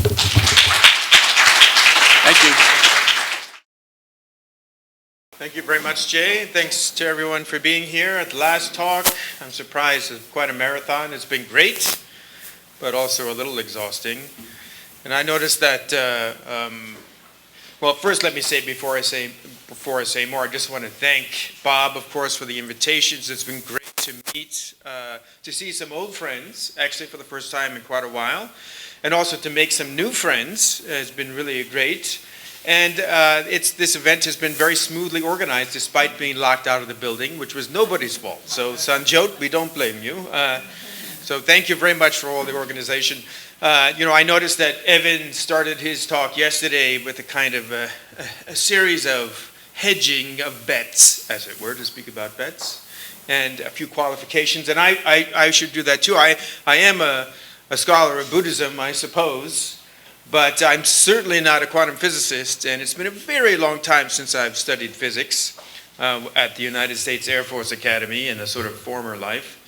In fact, when I told the other day I was having a nice glass of wine with my wife, and I said, you know what, I have to go to Berkeley and give a talk on quantum physics. And she said, how are you going to do that?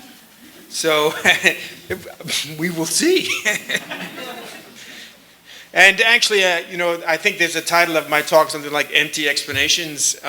In some ways, I'm giving that talk, but actually it's changed so much, partially because I didn't really get to write a talk before I came here, which is something I do sometimes. So I've been able to absorb so much from various people, and this is what I've decided I should really talk about, which is, it's not what you think. Buddhist worries about tingly bits. And so those of you that saw Chris's talk, there it is. There's the tingly bit. Hoping you're feeling tingly. Thanks to Chris for sending along some slides. I actually think it's kind of helpful here to contextualize the kind of Buddhist philosophy we're going to be talking about by giving us a kind of overall picture real quick of something that many of you are already familiar with, right? The Noble's Four Truths. So the notion that there's suffering, that there's an origin of suffering, that the cessation of suffering can be and has been achieved, and that there's a way to do that. There's a path to do that. And in the particular strand, I assume this is familiar to you all, the Chaturarya Satya. And these things are, by the way, you notice I didn't call these the Noble Four Truths, right? It's or the Four Noble Truths. It's the Noble's Four Truths. This is one of the ways of parsing this compound, because it's true to nobles, right? It's true to Aryas. It's true to those a certain level of understanding. It's actually to, on one account, when the first person who met the Buddha, the historical Buddha, after he achieved awakening, at least as the tradition tells us in what's modern day Bodh Gaya, the first person who met him, the Buddha said, he said, well, you're kind of glowing. They were at some kind of roadside shelter, and you're sort of glowing. What happened to you? You're something special, I guess. And the Buddha says, well, I've achieved awakening. And he wants to tell him the Four Noble Truths. I've achieved awakening, complete cessation of suffering. The guy looks at him and says, yeah, what? And walks away. So, the truths would not have been true to that person. right? The satya are not true to that person. There's something already perspectival that's built into this very early aspect of Buddhism, but especially the form that we're going to be looking at now, which is a strand of Mahayana Buddhism focusing on the Madhyamaka tradition, which is something that's come up throughout this conference. In this context, the way we understand the origin here is going to be in terms of ignorance, right? And ignorance is really a fundamental misunderstanding of the nature of reality. And that fundamental misunderstanding of the nature of reality is, in fact, what causes suffering. So how do you actually eliminate ignorance? Well, you do so by seeing truly, yatha bhuta darshana, through a careful inquiry that leads you eventually to the correct view about the nature of reality, right? So it's a process. It's an analytical process. It involves reasoning, or yukti in Sanskrit. Buddhism is therefore often characterized as a path of knowledge, or a path of knowing, so to speak, a jnana marga.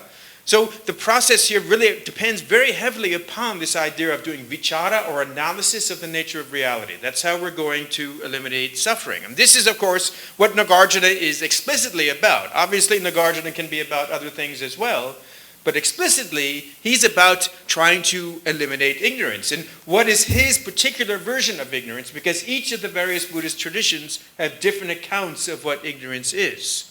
And this is, in fact, one of the ways we parse the differences between traditions, is by really understanding how do they mean, how are we getting reality wrong, so to speak.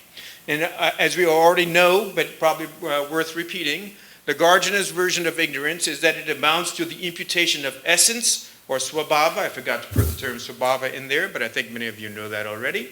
It amounts to the imputation of essence, or swabhava, onto persons and onto fundamental elemental things, right? The dharmas that are the earlier model that Nagarjuna is updating and critiquing in his work. So seeing truly, therefore, for Nagarjuna is going to be seeing, although what does that mean? The question mark here is, what does it mean to see emptiness?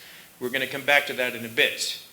So that's Nagarjuna's account, right? To see the nature, to see things as they truly are, is to see emptiness. And to see the ultimate, in a sense, might be to see emptiness. That's going to be a problem for us that we'll come back to. So on this account then, what's the correct view, which we could also translate almost as the correct theory? We might think that the correct view is this: yaha pratitya samutparam shunyatam tam prachakshmehe yat sa prajnati upadaya pratipatsaiva madhyama. Right? Beautiful that we still have this text in its original language. So I'm going to be saying the Sanskrit just because I think it's wonderful to hear. We say that whatever is interdependent origination, that's this important term, pratitya samutpada, that is emptiness. It is dependent designation. It is the middle way. I'm not going to unpack this further. I think we've kind of understood to some extent already. We've looked at it. The basic idea here is that things do not have a fixed ultimate identity, not a fixed ultimate essence, a non-dependent identity. That to say that they're empty is to say that they're empty of that type of identity or essence, something that we have already covered. Now, we might think that therefore this means that this is, in a sense, this is the theory, right? This is our ultimate theory. This is what we hold as the correct view. We would be wrong if we thought that, according to Nagarjuna. Because Nagarjuna is going to say also, shunyata sarva drishtinam prokta nisaranam jinaihi yesham tu shunyata drishtish tan asadhyam babashire. The victor said that emptiness is the relinquishing of all views. It is the abandoning of all theories and all views. They said that those whose view is emptiness, if this becomes your final theory, you are incurable. And as the commentators clarify, there's a particular Sanskrit term here, asadhya, which is the term for when you have a doctor who's going to treat you with a medication, right, a traditional, let's say, Ayurvedic doctor, you're asadhya, you're the target of this treatment. But if emptiness itself becomes, if you take the treatment and turn it into what you hold on to, in a sense, you turn it into your own disease, now you can't be cured, right? So on this account, and it's important here to note that this is an account coming from, I'm going to be unpacking Nagarjuna in accord with a particular commentarial tradition in India, a Sanskrit commentarial tradition that we'll be exploring a bit. This is not going to be what happens 15 centuries later when Tsongkhapa that Jay Garfield talked about. Tsongkhapa is going to not feel comfortable with this position. Like, in a sense, there has to be a correct view, actually. But Nagarjuna here is saying your view has to be viewless. The final view is to be viewless, is to not have a final theory. If you have a final theory, you're in trouble. So this points to then kind of a certain problem, you might say, that the Madhyamaka philosopher needs to deal with. A problem that has to do with the nature of theorizing itself, right? And this is compared, coming from a much older text, a sutta, this is compared to a poisonous snake. Vinashyati durdrashta shunyata mandamedasam sapo yata durgrahito vidyava dushprasarita. Like a poisonous snake when held incorrectly, or an incantation when improperly used, emptiness when incorrectly understood, devastates the simple-minded. Right? So if you think emptiness is something that you know as a thing, so to speak, and there's a debate, of course, in Tibet, but in India it seems pretty clear that emptiness was not actually understood to be an object of knowledge, a jnana. It's not something that you take, that you as a subject know. So the very idea of knowing emptiness itself is complicated, but certainly theorizing about emptiness is dangerous. You can take a poisonous snake and milk the venom from the fangs in order to produce a powerful medicine, but if you grab it by the tail, it will turn around and bite you. You have to know how to hold the snake. So too, you have to know how to use philosophizing, in a sense, how to use theory to get beyond the need for theory, for ultimate theories. So then Nagarjuna actually gives us a sort of account of how this process works. Remember, and this is why I talked about the noble truths in the beginning, is how does this process actually work? Like how do we, or supposedly we're going to uproot ignorance somehow by seeing emptiness, and that through that we are going to become free. We're going to attain what's called moksha, or liberation, freedom. So he says, karma kleshat, karma kleshakshayam mokshaha, karma klesha vikalpataha, te prapanchastu shunyatayam dirudyate. Liberation comes from, so instead of reading, formulas, I'm reading Sanskrit, by the way, for you physicists. I was thinking of not putting the translations, but I thought that wouldn't go over that well. So, liberation comes from exhausting karma and klesha. And I won't go into the details here. Karma basically is conditioning, right? It's all forms of conditioning. Klesha is negative mental states, dysfunctional mental states. But the root klesha, so to speak, the root of the tree of suffering, if you like, is ignorance, right? So really we need to uproot ignorance and the conditioning that comes from ignorance. Karma and klesha come from conceptuality, from conceptualizing the world, as it were, from building models of the world.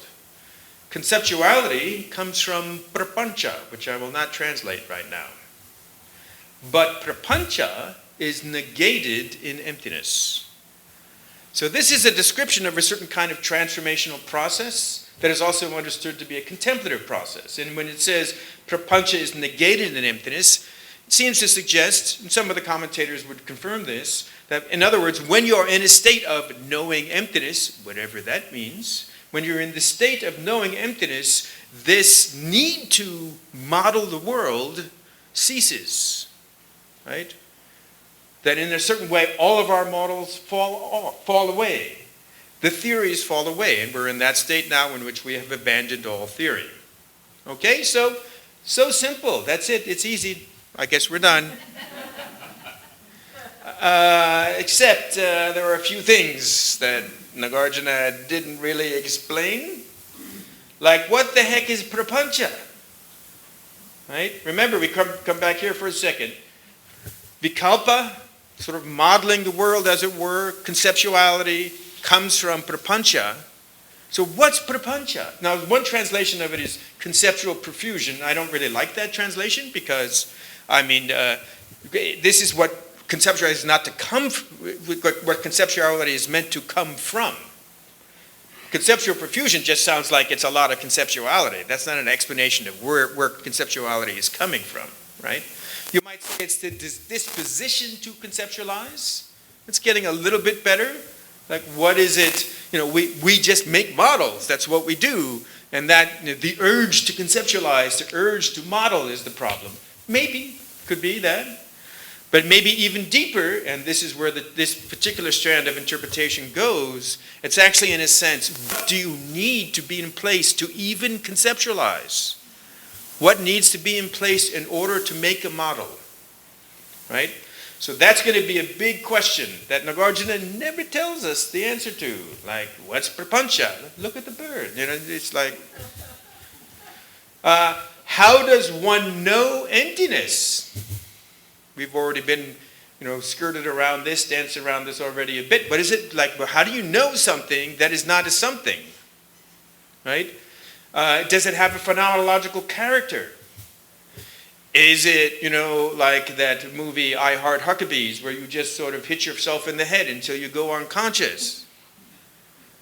That doesn't sound very plausible, but are there tingly bits?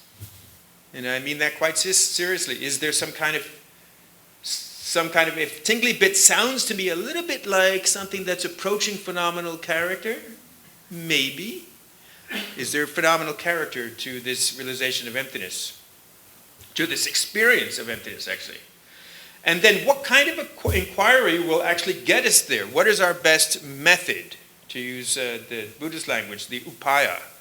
So Nagarjuna actually doesn't even tell us that, in fact. He does have an interesting text that I'm in the process of, that we actually translated, Sarah McClintock and I, for an event with the Dalai Lama here in California, but at UCLA in 1994.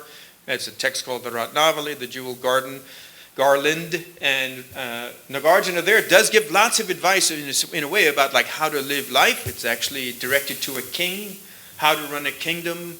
Things like, you should build shelters along the side of the road, and don't forget the ants. Include little shelters for the ants. No, really. So, interesting advice. So, it's a beautiful text, but then when you say, okay, and it does include some philosophy around emptiness, but then when you say, okay, how do I do this? It's like, nothing.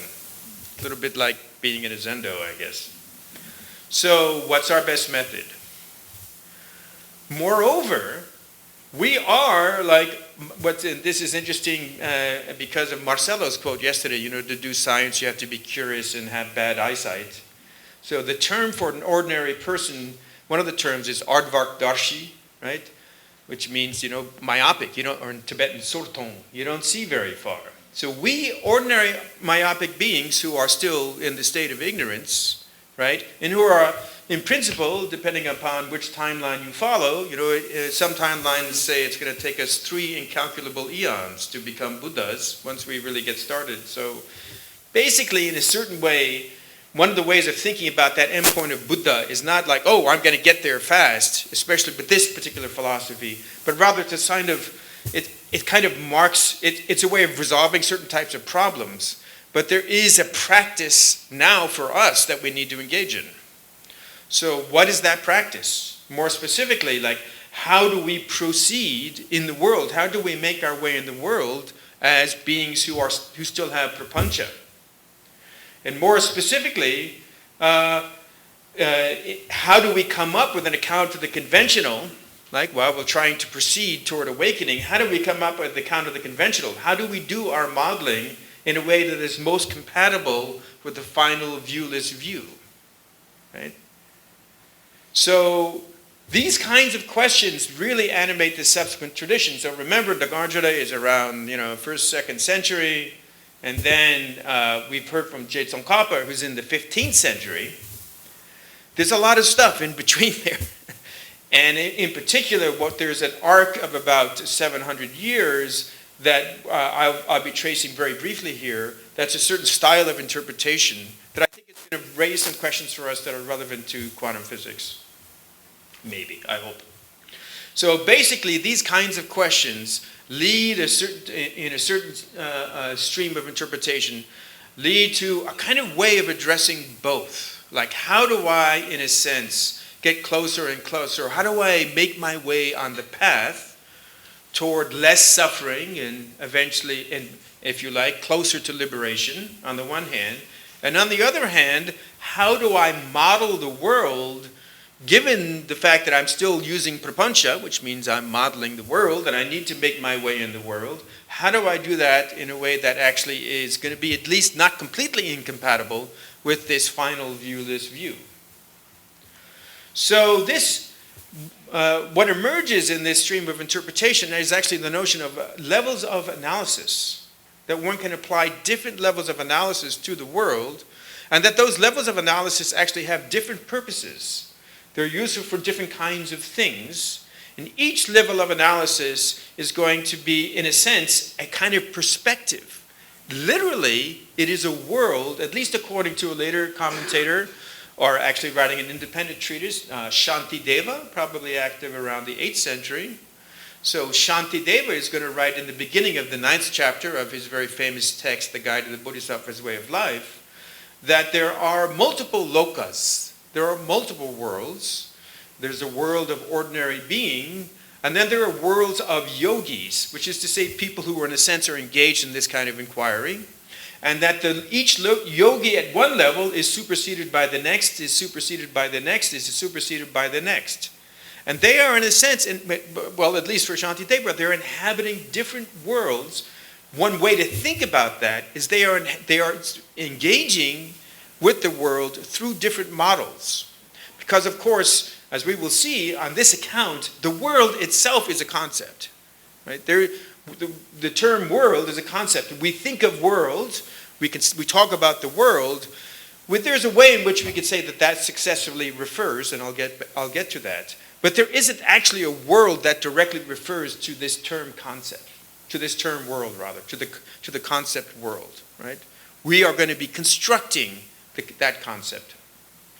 So this sequence begins with basically Asanga and Vasubandhu, maybe 3rd, 4th century. My mentor Tom Tillemans likes to call this the dating game. You know, when did so-and-so write what? And in the Indian context, it's very hard, actually, sometimes to do the dating game. But I'll just use those dates, probably okay. Next come Dignaga and Dharmakirti. And so Asanga and Vasubandhu you would recognize as the founders of, or the main authors of the philosophical text around what's called the Yogacara tradition. Dignaga and Dharmakirti are going to turn out to play an especially important role, especially Dharmakirti. They start the ball rolling on the Buddhist epistemological tradition.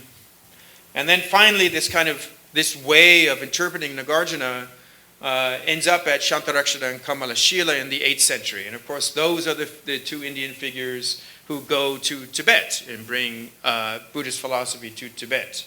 And this style of philosophy was really the only style, in a way, in Tibet, various permutations of it, until Tsongkhapa, in fact, who really radically reinterpreted certain features of Nagarjuna. So, the idea here is that higher levels supersede lower levels. And how do they do that? They do that by removing some degree of what is erroneous, which is viparita, or just distorted, which is bhranta. And by examining more carefully the nature of constraints from which the models are built. Right? So I'll be unpacking that. But first, let's talk a bit about Dharmakirti. As I say, active in the 7th century, he developed this epistemological system that deliberately goes across all levels, right? So that he is the one who sort of initiates this idea that we're going to scaffold ourselves from a certain level of interpretation to the next, to the next, to the next. And in this context of scaffolding, there are really, in a sense, two purposes. One of them is, at least on my view, one of them is actually simplicity of explanation. There are times when it's much simpler to explain things at a lower level of explanation rather than a higher one. And since all of them are heuristics, as long as you keep track of the errors at a lower level of explanation, you're fine. Maybe something like, if we use classical physics in certain contexts, it's fine, right? We know that there may be some assumptions that we would say are actually false, but it works well enough for a certain level of analysis. But at the same time, the Dharmakirti is also going to be maintaining that one can use this ladder, so to speak, not just for explanation and convenience, but also in a sense to level up one's own world, one's own level of understanding. His final position is a position without inside-outside. And to some, this is actually according, to some authors, this is a form of Madhyamaka. So he is identified as a Madhyamaka by some Indian authors like Sahajavajra and by various Tibetan commentators. And what he's all about is this idea of what's called a pramana. So you can say this is pramana theory. Pramana is a trustworthy instrument of knowledge that leads to successful action. So the whole idea of a pramana is that a pramana is enabling us to act successfully in the world. So this, I don't want to talk about prediction too much because it's such a fad right now, but there is a kind of predictive element here, right? So perception, there are two kinds of pramana for Dharmakirti. There's perception, which is non-conceptual, right? So there's a kind of encounter through the senses and the mind with the world. And then there's empirical inference. Vastubala pravrittana, say that 3 times fast. And that's based directly or indirectly on perception. So Dharmakirti actually does not say that testimony is actually a pramana. He says it's a quasi pramana. You can use it under a certain context, but it's not actually a pramana. So what are key features of perception? Perception is mediated by phenomenal forms, as in the case of color. So if you choose any color you like right now, and just sort of gaze at it for a while, and as you see a color, maybe it's even the white color of the screen, on this account, which should be in some ways familiar to those of you who have studied contemporary cognitive science, the idea here is not that we are seeing that color is not in the world. So even the lowest level of Buddhist account would not say that patches of color are in the world. There are on the lowest account there are infinitesimal particles, but they are not a patch. There's no patch of color in the world. Instead, we interact with those stimuli. Our visual system interacts with those stimuli so as to produce a phenomenal impression of color. And of course, if we update that into, high school physics, right? So then we talk about photons and reflection at various frequencies, and that's going into the eye and through the optic nerve and the thalamus, and then back into V1, and somehow magically it moves forward in the brain, and at some point we see color, right? Forget the hard problem right now. So one of the points here that is actually, I think, crucially important is that this way of modeling what it means to know is that the modeling of know is sort of being mediated by the human organism, by features of the human organism. Okay? It's not just the mind directly intuits what's in the world. Just as, of course, I imagine no one here would say, everyone here probably would accept, yes, colors, I'm not seeing colors directly, I'm seeing a representation that is the result of the way my visual system encodes color at different frequencies. A very important question about perception is it subphenomenal?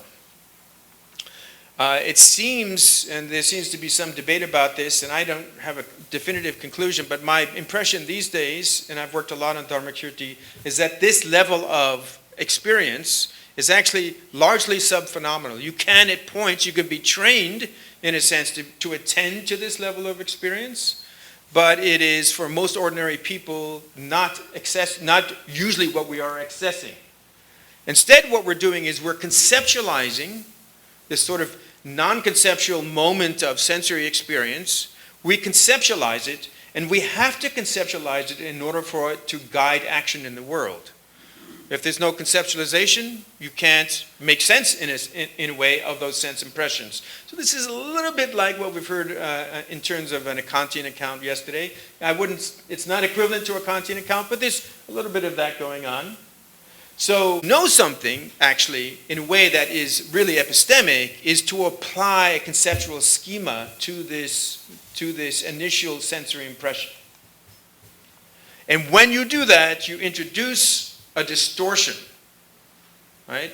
when you conceptualize, concepts are always involve distortion, or Bhranti. And of course, part of when I'm thinking about tingly bits, and I'm very interested in the distortion aspect, is this is maybe something like this kind of so-called non-conceptual perception is a tingly bit. Maybe. Right? Now, I'm actually going to jump over a little bit here. I don't want to go too late. And I just want to say, well, when Dharmakirti is saying that there is a distortion at the level of perception, he's a nominalist. So these are a bunch of ghata in Sanskrit. They're, the traditional water jug. And a kind of classical view, if you like, what we might call, roughly speaking, a Platonic view, is that there's something about each of these that's the same, such that that term ghata can all apply to them, right? Now, in Indian philosophy, this is an intentional account. So there's a kind of entity, a ghata-ness, right? A ghatatva, a potness, that applies, that it is present in all of them. And that's why when we use the word ghata, it successfully refers to all ghatas. And part of what this implies is that there is, in fact, something the same about all ghatas. Dharmakirti says that's a distortion. So he's a strict nominalist. There are no universals, or if we try to move that into an extensional account, there are no sets of things. Sets of things are not real in the world. Categories are not real in the world. All of the categories, sets, universals, whatever kind of schema you want to use to describe how we do this, all of those don't exist ultimately. They are products of human cognition, right? And also other animal cognition. So that's how we end up in a state of where there's a distortion. So that's one of the distortions. Our categories seem real, but things are actually unique. So this is probably a challenge, I would think, for many physicists, I'm going to guess, that the idea that the categories that we're operating with when we do physics, that those are actually the products of our cognitive system and not given as real things in the world, mind-independent real things in the world, that may be challenging. I wonder. No, good, I'm glad. Maybe for some, but not for, yes, I'm glad that. Not for Carlo, that is great. Then the other thing that conceptual cognitions do is that, for Dharmakirti, is that they project. So these two features, by the way, for Dharmakirti are sort of built into cognition. Like they're innate, essentially. He calls them anarivasana, beginningless imprints, which is a way of talking about innateness. So if we didn't do this, because things actually, there are no categories in the world, if we had to construct categories and then sort of add on to that, that would take a lot of processing power, so to speak, right? So this is something that's been a heuristic that's very simplified, right? It's built into the system. We think our categories are real, and moreover, when we have conceptual cognitions, they project out into the world. And you can demonstrate this to yourself. In other words, we think that the thought of an apple is an apple, right? So, and if you're hungry, which is right now, about to be lunchtime, go ahead and think of some delicious food. And if you do it hard enough, you will almost certainly make your mouth water. So that's the point. The system thinks thoughts are the things that it represents. But of course, you can't eat the thought of an apple, and the thought of a ghata can't hold water. So what does this mean? Well, first of all, something we've already heard, map is not territory. It can still get us where we want to go. So being distorted, conceptual distortions, does not mean that our epistemic attempts at understanding the world fail. Actually, we can still succeed, and Dharmakirti is going to insist on that. He has a whole theory about how we construct, in the absence of real categories in the world, how we actually construct categories through a kind of dynamic interaction with the world that is all focused on our goal. So actually for him, all conceptual categorizations are really goal-oriented, right? They're all about predicting, about getting what you want and avoiding what you don't want, what's called heya upadaya. And moreover, we can even learn to correct for the two fundamental errors of conceptuality. So in other words, we can employ conceptual systems. We can even use different types of practices that help us to experientially no longer really think that our categories are real in the world. We can alter actually the world in which we're inhabiting, right? The conceptual world that we use when we do, for example, or maybe our physics. so that we don't do physics in a way that it feels like those categories are real. In other words, you can alter the phenomenology of the way we do science, interestingly. At least that would be the claim. And it's important to remember, however, again, that reality, satya, satta, being sat, whatever term you want to use, that this is a concept, right? There isn't a reality out there to examine because reality is already a concept. It's already a category. And there are no categories in the world. But there are, however, constraints, right? And we can do a bad job. In other words, you could think of as we have perception, we're going to use our perceptions to construct our maps, and we can do a bad job of constructing those maps. We can use the evidence of our experience and use the inferential process of unpacking that experience in ways that actually fails. And so Dharmakirti spends a lot of time also talking about what constitutes valid inference. But there can also be some other problems, right? So just to be clear, just to kind of recap, so we have like maybe tingly bits. We've got sort of possibly sub-phenomenal kind of information, if you like, but it's not information to us yet, right? We need to conceptualize it. We need to put it into a map. We need to categorize it. So we have a conceptual schema, we have a model, and we put it into that model. And then if that model is properly constructed, follows the proper rules of inferential reasoning and so on, we can successfully make our way in the world, even though the model is already distorted. Okay, so distortion, this problem is not a problem if we build our model well. Actually, Bob said to me, I don't know if we were talking about our age or whatever, but at a certain point as an academic, you always just end up saying the same thing. I'm not quite doing that. But this is actually the paper this is a paper that came out of what I did when I was here in 2019, I guess it was, on a conference on conceptuality and non-conceptuality. So I'm just mentioning it in case you want to have a look at that paper where I unpack some of what I'm about to say now and unpacks that in greater detail. And that paper is really about this problem of pseudo-perception. So once again, our conceptual schemas have distortions in them, but they don't necessarily, those distortions in themselves can be overcome. We can work with them. We can properly build those conceptual schemas in such a way that we can achieve our goals. Or we can also examine the causal history of a thing so as to be able to, again, update or improve our models. But we can also have a kind of perception that is going to be distorted in a more fundamental way. Now there is a simpler version of this, that some forms of this erroneous cognition involve conceptual errors, actually. So it is a kind of misapplication of our model. So this is technically called pseudo-perception or prataksha abhasa, but it's really not about perception. It's about our interpretation of the perception. So you're walking along in the dark, you're in a place where you expect there to be snakes, and then there it is, the snake, right? You see a rope, this is the classic rope snake. So this is not a case of a kind of fundamental distortion in perception. This is actually just you did a bad job of applying your model, okay?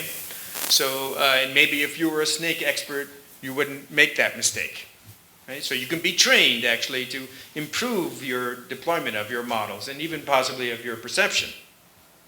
But there are some errors that are due to non-conceptual distortions of the perception itself. So when I was here last, I used this example, hence that's why Pac-Man is in the title. That the technical scientific term for these shapes is Pac-Man. And which is kind of cool in a way. Pac-Man's in the literature. And many of you probably see a triangle. So that triangle, it's really relatively easy for us to go through some kind of a process of inquiry to establish that triangle doesn't exist. But when you give an honest report of what you're seeing, you see a triangle. So that's the case of it. That's not a conceptual distortion. That's a non-conceptual distortion. That's a feature of the way that your visual system is working with what's called contour illusions, right? So it's a built-in feature. So you're not going to be able to make the triangle go away just by saying, oh, it's not a triangle. Like, did that work? I just told you it's not a triangle. It doesn't work, right? So you can go through a process to uncover the error. This is a relatively easy error. Yeah, you can put you can put your hand up, we can cover part of it, and maybe it'll go away, right? You can, actually the Pac-Man technique is you just say, focus on one of them and say, Pac-Man, Pac-Man, Pac-Man, Pac-Man. It does work, but it takes a certain amount of effort. When I tried to get Evan to do it, and he just, it doesn't work for me. So, but anyway, so then there is this one, though. This is, I think, a much more interesting one. Some of you may remember that I used to wear glasses, and I had a cycling-related impact injury and got cataracts recently.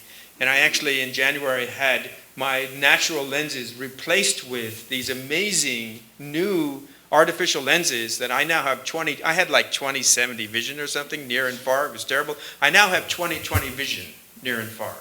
And when I did that, they do it one eye at a time.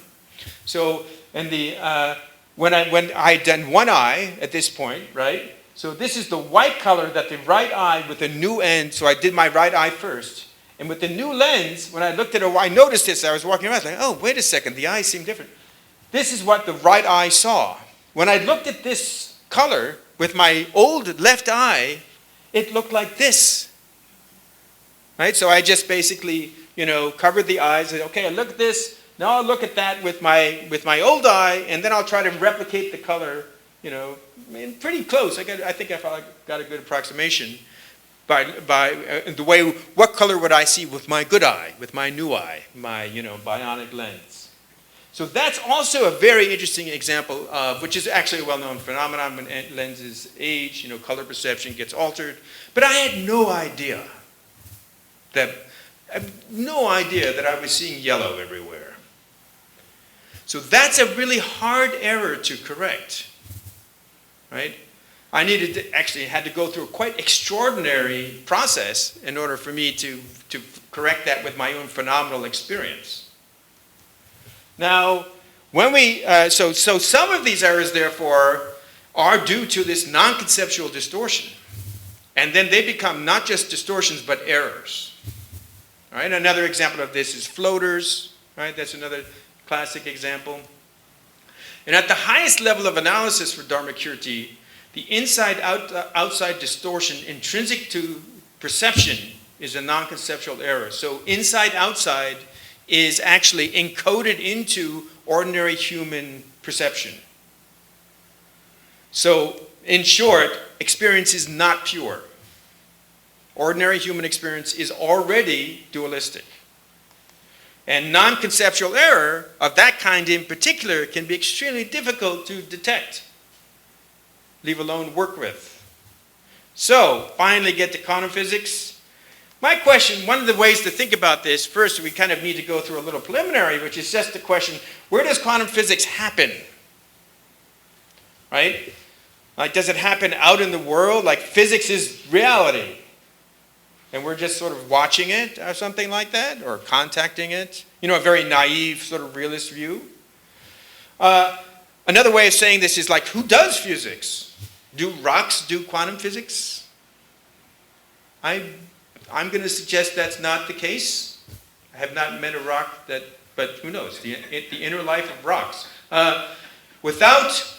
The claim here basically is, without 4E human body minds, can quantum physics happen? And what I mean by 4E, and I've stolen a bunch of Evan's slides at one of our events, and he has some nice slides on 4E cognition. Some of you may be familiar with this idea of being embodied and acted, that cognition is occurring within the constraints of human biology, that it is in a kind of dynamic process of a system making sense of the world, right? Dynamically interacting with the world as an agent, maybe we can say epistemic agent, that it is embedded in a cultural context, in a social context, and in the case of things like physics and other things that require expertise, that embeddedness is also about, in a sense, receiving centuries, really, of human cultural artifacts, if you like, or cognitive gadgets, right? And that is what enables us to do physics. So all of that, that's what it means to be embedded. And then also we can be extended, right? Which is to say we can extend, and I should have asked you for that other slide actually, Chris, because, Chris had that slide of, he showed his lab folks setting up an experiment, and then he said they're part of the mechanism. Exactly, right? So when we talk about extended cognition, cognition is extended into the instruments. Well, then you might say, well, what about, we extend it into computers? And this is a 1950s era IBM computer. I forget which particular one this is. And maybe we get extended into the computers. Like I say, okay, maybe we don't need human minds, human body minds, embedded, extended, etc., human body minds. We'll just let we'll develop AI to the point where AI can just do physics for us. But then if it really gets to the point, right, where we have AI, the version of physics that happens in AI, I'm going to guess the AIs aren't going to call it physics anymore. Right? It's like we look back at astrology and say, hey, that was cool. They really got the ball rolling, kind of cute also, those things they built and everything. But they were confused about some stuff. And the AIs will look back at us and remember when they did physics? Yeah, that was kind of cool. That, they really got somewhere, but... So I think, just to go back here, without 4E human body minds, quantum physics can't happen, because quantum physics is a human cultural practice. Right? It's not a rock cultural practice, and it's not a cultural practice that computers do. Right? It's a human cultural practice. And so here's where I'll end. Tingly distortions. Right? So the Dharmakirtian approach maintains that even the most ingrained errors in perception can eventually be uprooted. Right? So he actually will say, of course this is a soteriological path, a path about liberation, that you can in fact even get past in your own experience eventually the inside-outside distortion. Right? We'll just grant that to him. There are processes, contemplative practices that work with these theories that supposedly will work. I don't know whether you can alter your phenomenology to that extent, but maybe. But the key here, but in the meantime, you can correct for those mistakes. Just like, if we're trying to understand the nature of color perception, we can very quickly correct for the fact that it seems like color's outside there, but actually it's a product of our visual system. Like if we tried to go find the color in the out there somewhere, we quickly discover that, hey, that doesn't work. So what are the constraints imposed by being an embodied, enacting, embedded, extended, human, cognitive mind-body system doing physics? And is any of the quantum weirdness, right, that we face, any of the quantum, the various kinds of things, biolocality and take your pick, is any of the quantum weirdness, entanglement, in quantum physics the result of these constraints, especially those that might be distortions in the tingly bits themselves? Right? That's the real question for me. Are there distortions in the tingly bits? So which means, in other words, that those weird things are maybe not telling us so much about the world, they're telling us about human, extended, embodied body minds. Okay, well, thank you very much. Tingly bits in the mind, the brain, or the tingly bits in the world outside? Yeah, I'm like if we do Dharmakirti, then we have to locate them. Well, so here's the question. What level of analysis are we talking at? If it's in Madhyamaka, I didn't really emphasize this, but like when you're, from the ultimate standpoint, you can't do analysis because you can't have concepts, right? Because you don't have prapancha.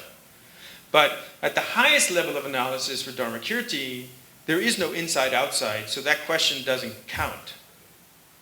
But at a lower level, tingly bits are inside. So on that, I'm different on my Nyayaka head. Often we don't actually put these things into context. Dharmakirti could also be wrong about his own theory of perception itself. that we actually start with a non-conception, the tingling and so forth, what he called projection. Right? But the Nyaya started somewhere completely different. You actually don't have that at all. There are no tingling. You actually have the perception conceptually, and the conception Right, yes. mapping it to work. Yes. If you put that into the context, then I think we're in a hiatus here.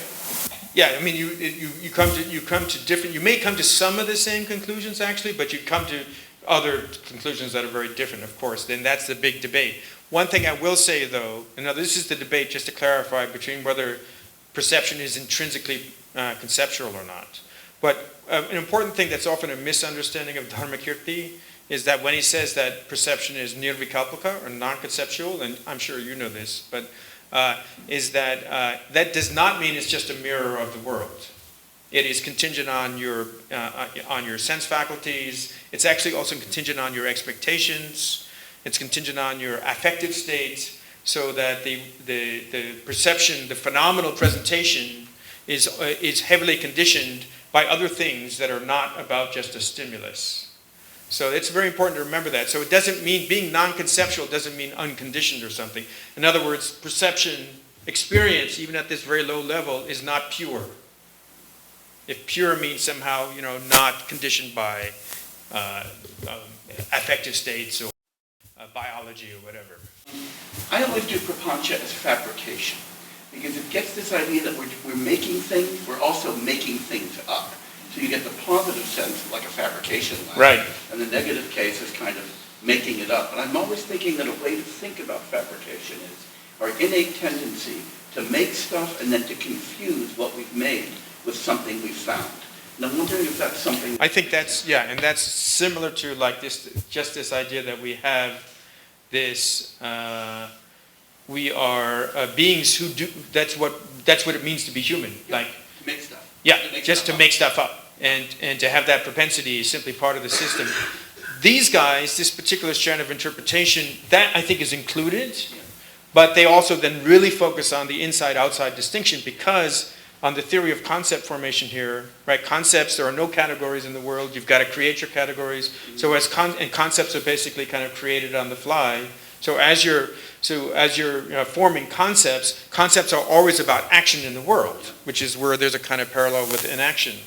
So it's always about getting what you want to get and avoiding what you don't want. Even higher level concepts, it would seem, for them, are somehow rooted in this more basic process.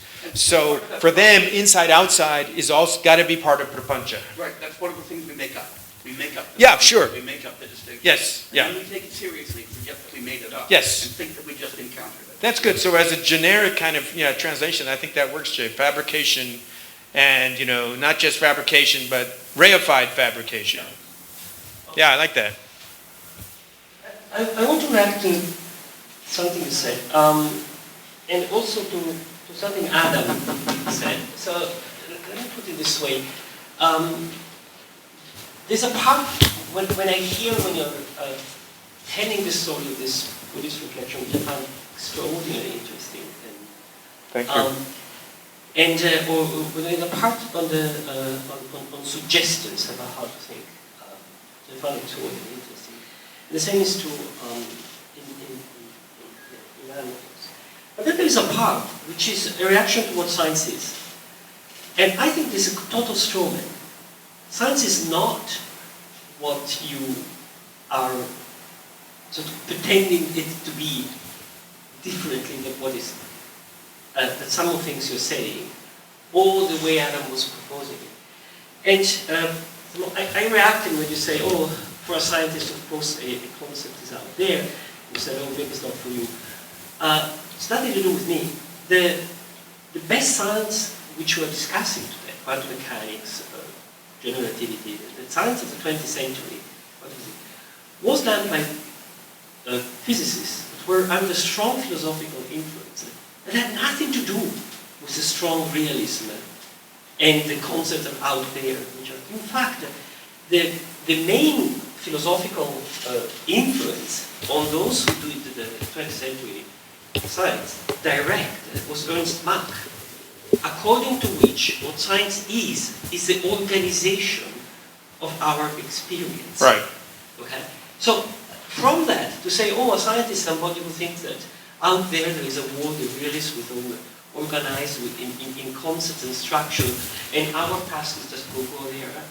It's the other way around. In fact, Einstein himself, that later in life became a realist, at the beginning reacted against Minkowski because he said, no, this is about perspectival observers and not about the structure of space-time. Then he moved and changed. Heisenberg was definitely, even the other philosophical influences, direct, were Hume, cannot. Right, of course not. Yeah. Schopenhauer was a major influence on and of course there's a huge thing of the German idealism, which again, it's, if there's anything, it's exceeding on the other side. Everything is in the spirit, is a phenomenology. Actually, German idealism would probably endorse that natural kinds, at least, depending on who you talk to, natural kinds. What I'm saying about exactly. The complexity of... A lot. Yeah. What I'm saying, that there's a complexity of... And not only that, but the 20th century physics, it largely came out from this Ernst Mach, in his word, anti-metaphysical. Right. Which is, we are making a mistake if we assume something about reality, about the structure of reality. He was criticizing classical mechanics before quantum mechanics. He even didn't believe atoms. Right, because, yes. Okay, it was very hard for him to get to that. So, physics is not the way we just picture here. That's what let me be clear that I think I said this is something that some scientists might find hard to accept. And I did not mean to include you or many quantum physicists. I suspect, based on some conversations I've had, that there may also be some quantum physicists who would feel uncomfortable with the idea that somehow natural kinds don't exist. But not people who are at this conference, I don't think. I'm not sure, but I'll let them speak for themselves. But the main thing, though, is I was thinking more generally of scientists, because I have had this conversation with a number of cognitive scientists, and it's surprisingly, many cognitive scientists I've had this conversation with, like, natural kinds are real. They're not comfortable with the idea that there aren't natural kinds, that we're like all categories are simply fabricated through human cognition. So that was my own experience, admittedly anecdotal. But I agree. I think part of what's remarkable for your work and Helgoland, which is the one book I've read, but also the many scientists who are participating here, physicists, and even the history of physics in the 20th century, especially quantum physics, is like, yes, this is a place where we've started to move away from a kind of a certain type of realism. So I totally agree with that. Last question. I just do want to respond to this because, it's true in nuance what you're saying, especially about the founders of quantum mechanics. But to validate this point that sort of how science has sort of lived in the public, and even among scientists themselves, and it continues to be so, if you had an interest in foundational quantum mechanics, that was a career, right? The idea to ask, quantum mechanics, I want to investigate what that is. That was, you just didn't do that with a career. It wasn't until sort of what happened here with the hippies in the 60s that, quantum information theory brought back foundations. But even now, as I said, we have a faculty position in quantum information theory. Most of the candidates are not thinking about foundational issues, philosophical issues. And when I ask them about why not, they're like, that's philosophy. They told me don't go to it. Follow up there. Fortunately, we don't have that kind of hostility towards philosophy here. And we've had a lot of really great philosophy over the last few days. I want to thank John for a great final piece, but I especially want to thank Bob and Sanjay and Mandy and Sky for making all of this happen. One of the things about Praticca Samutpada is it is there to bring us to gratitude, to recognize all of the causes and conditions that underlie anything that happens to us.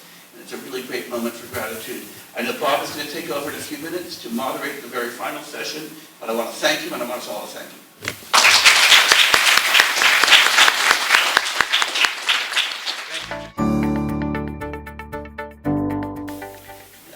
I want to thank everybody for coming, particularly the participants, many of whom came from far away. I said at the very beginning that I was surprised, frankly, by the enthusiasm that people showed when we initially invited them to this. I have to confess that I'm also surprised that it worked as well as it did.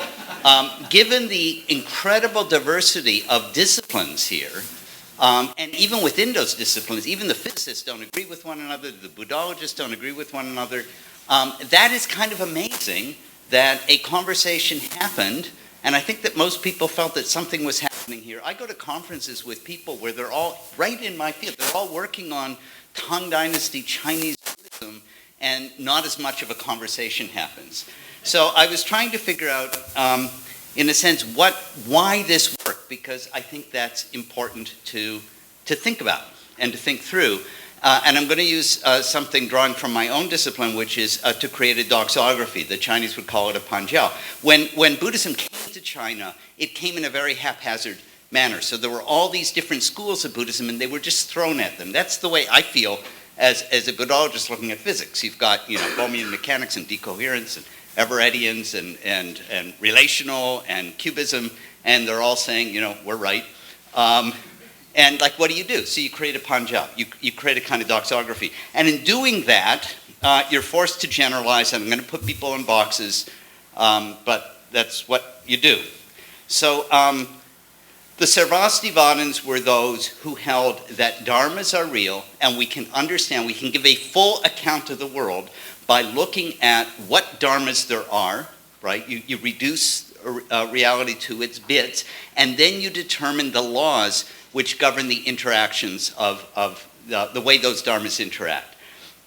They thought, and this is really important, that we are living in a fundamental illusion, right? There's an illusion here that is created by our attachment to ourself, so that they do not privilege the first-person perspective. They don't privilege the way things show up because it's an illusion.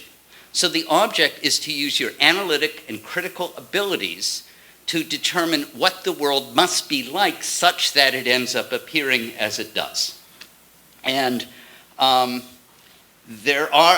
just love the fact that Craig came out to me last night as a Bohmian. And so we have, there's a realist in the room. I think that Janan, in the way that she holds to Minkowski space cones, is a way to kind of explain why it appears that we have the kind of agency that we do, is also a kind of realist, and I mean realist in a good Sarvastivadin sense of the word, which we have to use our critical abilities to extend our reach beyond the illusion. Now the Madhyamikans came along, and they critiqued this notion because they said these dharmas and these relationships that you're establishing, ultimately they are kind of relational concepts that always have to do with your particular perspective and view of the world. They say that everything is empty, everything is relational. I learned really from Carlos and Francesca in a very powerful way, I think, what is going on with relational quantum mechanics. And I must say it looks a lot to me like emptiness. It's relational all the way down. There's no special privileging of first-person perspective, but also, there's no pushing first-person's perspective away. I think Jessica may fit here as well, and you have them represented here in a way that makes them very familiar to me. There's also the Yogacaras. I should say, by the way, I'm not structuring the Chinese tried to structure this as a historical story of the development of the Buddhist teachings. I'm not doing that because historically, Sarvastivada, Madhyamika, Yogacara, all were being created in India in conversation with each other all around the same time, extending roughly from 1st to the 5th or 6th century AD. So this is a conversation that is happening among rivals, but friends, as it were. So the Yogacarans is saying that the Madhyamika do not pay proper attention to the source or the ground of the illusion, and therefore they have no story to tell about why things appear as they do, and that's because they don't give due attention to the phenomenal character or experience, the lived experience, the presence, and they end up doing a kind of phenomenology. And interestingly, when they do that, they pull back in an awful lot of the Sarvastivadin categories. And that's why scholars talk about this as Mahayana Abhidharma. So John's level of analysis approach is in my doxography, and actually also in a lot of traditional Indian doxographies, would be a kind of Yogacara. But again, these labels are difficult. I think the authors of the blind spot argument, Evan, Adam, and Marcello, are doing a kind of Yogacara or phenomenological, making a phenomenological argument. Are Chris and Michel in their defense of cubism. But what I want to point out is there are tensions here. I do believe that there are tensions here. These tensions actually came to a head in 8th century in China, and the roots of Zen Buddhism are precisely in an argument that happened between one group that was championing a kind of Yogacara and one group that was championing a kind of Madhyamika. If anybody's familiar with the Platform Sutra of the Sixth Patriarch, that's what it's all about. It's about that fight. You may wonder why Sarvastivada isn't there. Sarvastivada wasn't there because they weren't cool. They were associated with a small vehicle, Hinayana. When I talked to Craig last night and I said, why is kind of Bohmian mechanics kind of not a player? And he was saying that, well, it's just, they're just not cool for various reasons. It's entirely sociological. If people... We are cool, but... Right. We are cool sociological. Yeah, but you don't have the panache of kind of psi-epistemic theories or many worlds and so on. Yeah. Yeah. But anyways, it was sort of the same thing. That the Sarvastivadins were just like no one paid attention to them after a certain point in China, although I think they should have. But you end up with this big fight between Madhyamika and Yogacara, and that it emerges as Zen, which is kind of the latter stage, which is sort of the equivalent that happens in Tibet, where they try to take these two systems and smush them together. But so all I'm pointing out is that there are parallel developments that have to do with deep kind of intuitions or methodologies or paradigms or perspectives that even though they're all at odds with one another, they line up in a way that make this conversation possible, right? That we seem to recognize each other in each other's tradition. So I just wanted to throw that out there as a kind of my trying to work through why this actually works and why the conversation was successful. But now I just want to open it up to whatever. I'm not sure where we'll go. We have no plan here. But we did want to leave time just for other people who may want to wrap things up or talk about where to go. Craig. Yeah, I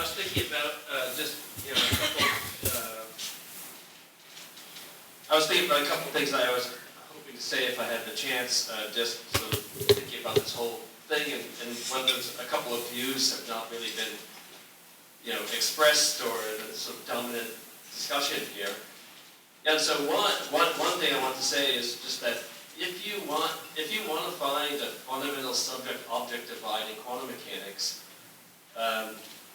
you don't have to find that. So there are plenty of good interpretations where you don't have that. So Bohmian mechanics is one, GRW is another. There's no special feature of the observer in either of those theories. The observers are just like, anything else. And so if you want to find, sort of vindication or confirmation of your pre-theoretic views about a subject-object division being fundamental in quantum mechanics, that's just you putting it in there, because you don't have to do that. And moreover, I don't think you should. But, and then, by the way, so it's not that the Bohmians were uncool, it's not that they were the subject of a McCarthy anti-communist witch hunt, and Rome was thrown out of the country. So he was too cool for which now gives us cachet. Because,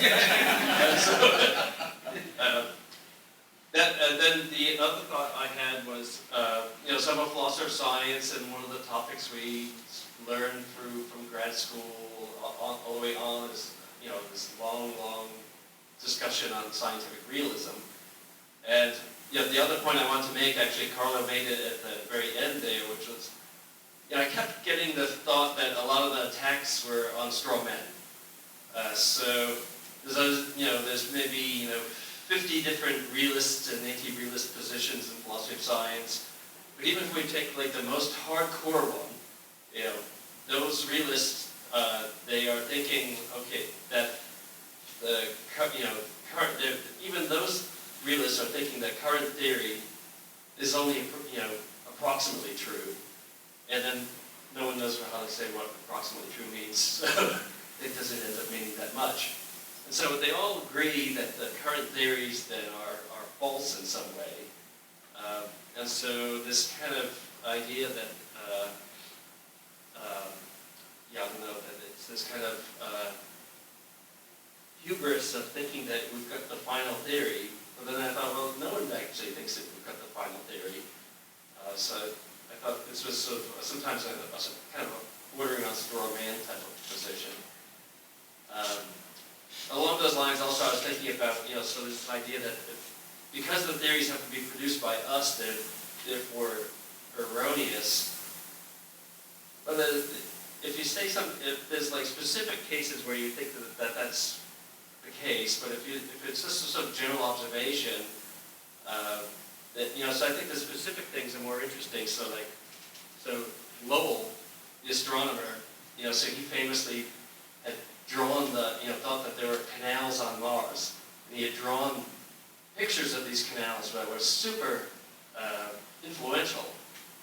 And then now people think when you look at the actual pictures that what was going on was there was actually the reflection of his retina on the telescope, and he was drawing that. And so there you see, now we've made a scientific error because I put myself into it. My perspective is actually, made a mistake there. But if it's just sort of the general observation, then it's, then it kind of falls, to me, it just falls onto the idea that, we don't have all the information and the theory might not be ultimately true. But everyone agrees with that, I think.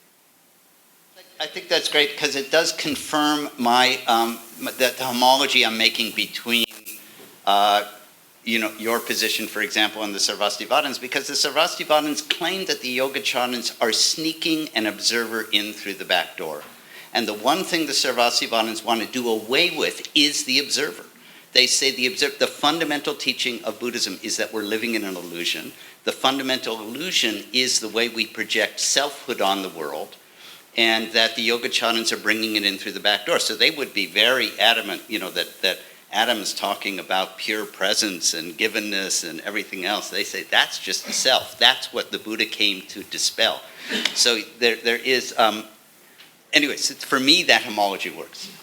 Just to respond a little bit, Craig, which I think whether Marcelo or Adam or I'm not sure Evan really addressed this, but I didn't say that my intention, first of all, is not to attribute anything to any particular scientist, just to sort of reflect on my own interactions and some trends you can see more generally, not just in science, but in the way epistemology is worked out in the West.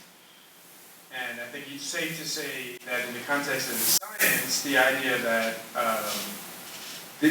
not that, and I don't think I've said this, I don't think there's any scientists who think they have, well, maybe there are some somewhere who think they have the final theory. But that's not my point. My point is the idea that you could have a final theory. That's the thing. And that's a reasonable goal to have. That's the thing that I'm saying. From a Navarjanian standpoint, that's incoherent. So that's a little distinction. So I don't think that's a straw man. I think there are people, working scientists I've met, who think that's what they're up to. Or that science in general, writ large, is up to. And then I think the other thing is here, natural kinds is a really good example, whether or not one has an ontological commitment to natural kinds probably does really impact the way one does science. And there are definitely scientists who don't have that commitment, but I've met a lot who do. John, maybe the issue is that you're hanging out a lot with cognitive scientists. And we had the same conference years ago with Buddhism and cognitive science, and that did not go as well, in my view. And I think it is because physicists are coming from a somewhat different epistemology than the cognitive sciences are. We didn't have any Sarvastivadins, that was the problem. It's just that from your talk, I took out the fact that you have these ladders of knowledge, and among scientists also we have practitioners, and then you can go to the next level, and the next level, and so on. And of course, the basic practitioners are not involved in philosophy, in the reflections on the foundations, and I don't want to go into a sociological discussion about why this is the case. I think that is simply the fact that you have practitioners, and it requires training to start to look down on what you're doing and reflect on what you're doing. And there is this, I want to just to add one thing regarding the sociology of interpretation of quantum mechanics, since I think you're a bit curious about this, you're trying to understand what is this community doing. And there is a total difference with respect to the practitioners of physics who have little discussion about what the theory means, and the philosophers of physics. And if you ask to any physicist which version they believe of quantum mechanics, either they would not answer or they would propose some version of Copenhagen. And on the other hand, if you ask to any philosopher of physics, basically, I'm making this up, but I think 40% are Bohmians, 40% are Everettian, and there is 20% of the rest. So, I mean, the composition is completely different among philosophers of what you have between physicists. I just want to note that, again, nobody would say they have a final theory, but I mean, if you talk to, at least, my whole life growing up with particle physicists, it's a rare particle physicist who's not going to be a reductionist, who's not going to say, look, if I know the quarks and I've got the Lagrangian for the standard model, yeah, in principle, maybe not in practice, but in principle, the whole hierarchy. Nothing happens with, like a observer, there's nothing, maybe weak aversions, but certainly not strong aversions. I mean, there's a commitment, an ontological commitment, even if it's because again, most physicists are, and we have lots of examples, they think philosophy is stupid, right? They don't want to think about it. They carry this realism around in their heads, which they haven't even thought about. But it is very much a philosophical commitment or an ontological commitment to the things that, I was pointing out there. So I think, philosophers of science think about these things and probably have more on. The first part, though, is that, because, one of the important things about the way this gets distributed into the public, and how it forms social, how it forms economic, how it cascades down to economic systems and such.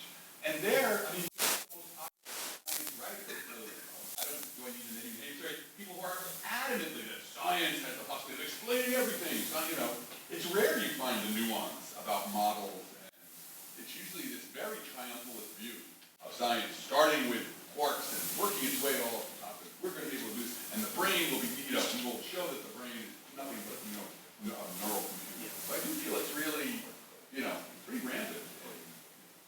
Yeah, I agree that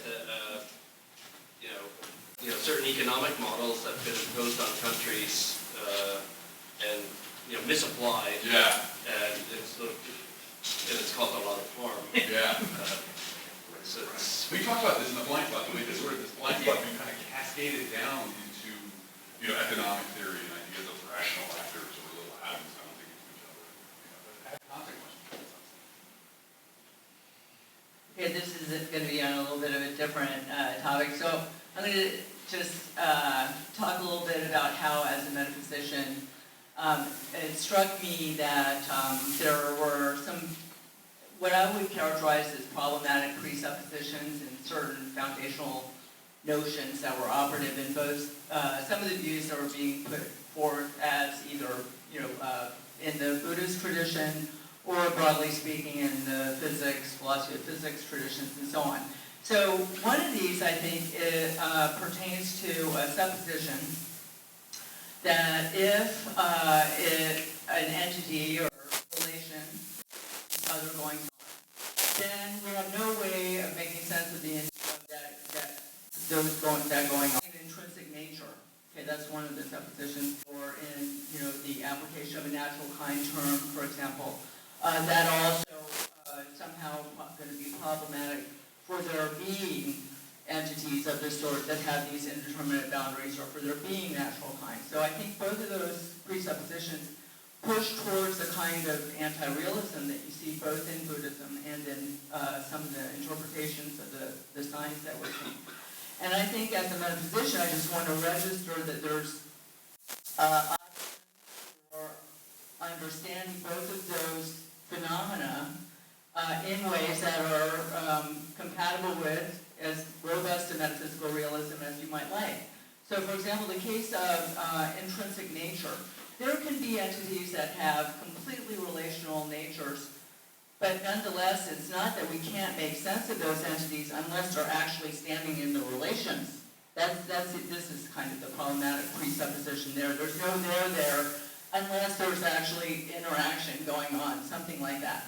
But intrinsicality is compatible with the entity having a dispositional nature, or a nature that is completely characterized in terms of how it would interact in these various circumstances, and that's compatible with this, whatever the goings on, not like somehow existing without actually standing in the relations. Now you have to be metaphysically committed to something like real intrinsic powers or dispositions, but that's still a realist view and it's on the table. And as far as indeterminate boundaries and so on and so forth, I think it's been very natural for people to assume, well, in the philosophy tradition, but I think more generally, that if there's not a sharp cutoff, in some sense it can't be really real. There has to be some sort of, conceptual, projection or something like that.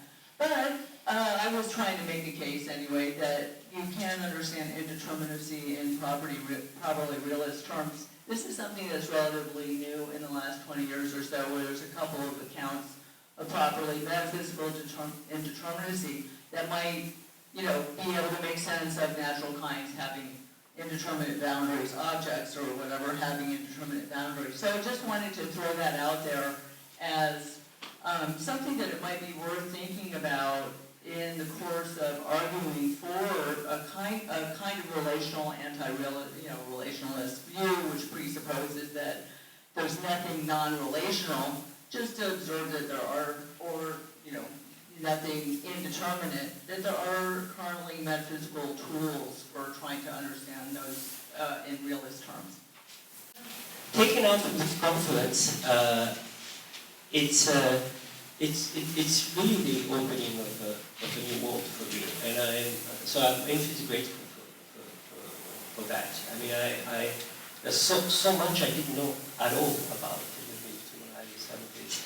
So what I would like to ask you, in fact, I have two questions. The first is that it's very simple. I want to know more. So that's basically what I bring home from. That's the greatest gift I could get from a conference like that. So a lot of what you said, I took some notes, which I'm not going to be able to reread because all these terms that I wrote down, I won't even be able to understand what I wrote. I would love some literature because I definitely want to know more exactly in the direction So if there's a way, and I'm saying that publicly because maybe there are others here who feel in the same way. So definitely, there's so much. So that's my first question. The second question is a little more. It's really you've been pointing out the similarity of the problem, the similarity of the attitudes, the different options is there. There are two aspects which I wonder. I've been confused because I've heard different things. Two aspects of sort of contemporary doing science or thinking about science, which I've not understood how much they are present in the Buddhist reflection during the years. And these two are one, the awareness of historical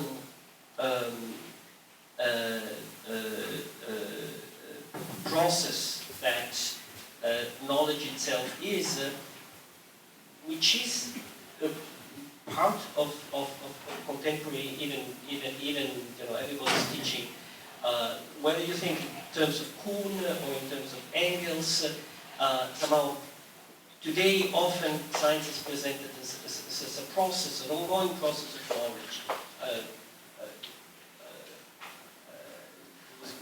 Hint about that.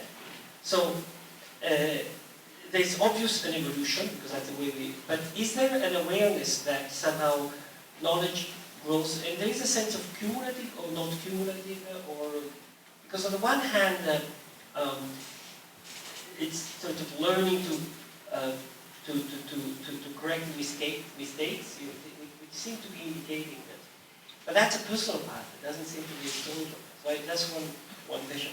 And the other question, is there in the Buddhist tradition something that, in my opinion, this is my opinion, seems to be central in the understanding of science, which is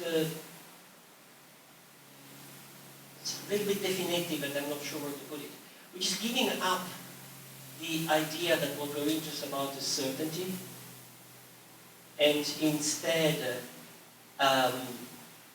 this is very much what I think definitive perhaps is a legacy, but it is a lot. So what we're doing is it's not looking for certainty, but looking for reliability, for good for my life in whatever sense it is. This is pragmatism, which of course Divinity is connected in. So these two things, the historical part and the giving up certainty, which many of my colleagues wouldn't want, but I love it, the idea of it, are there in the Eastern tradition? I'll give I'll make something up, and then I can let my colleagues make something up.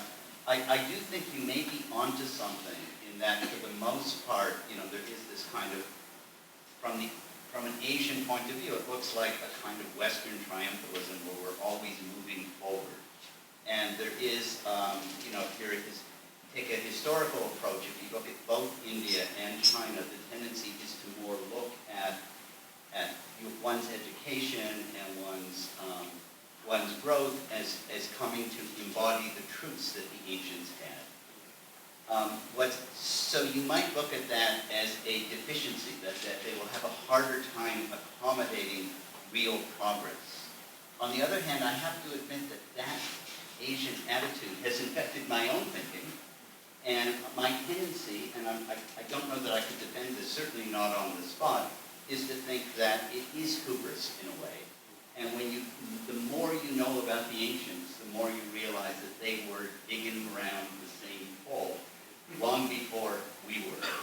So you can kind of go both ways, that on the one hand, they may not have a robust account of what makes progress or movement possible, but on the other hand, that may caution us about our own hubris. Uncertainty, there I could give you a Zen riff on that, and because I do think that the argument has been made that what Zen does with their understanding of Madhyamika is their understanding of Buddhism is as a case method, as opposed to a kind of Aristotelian understanding.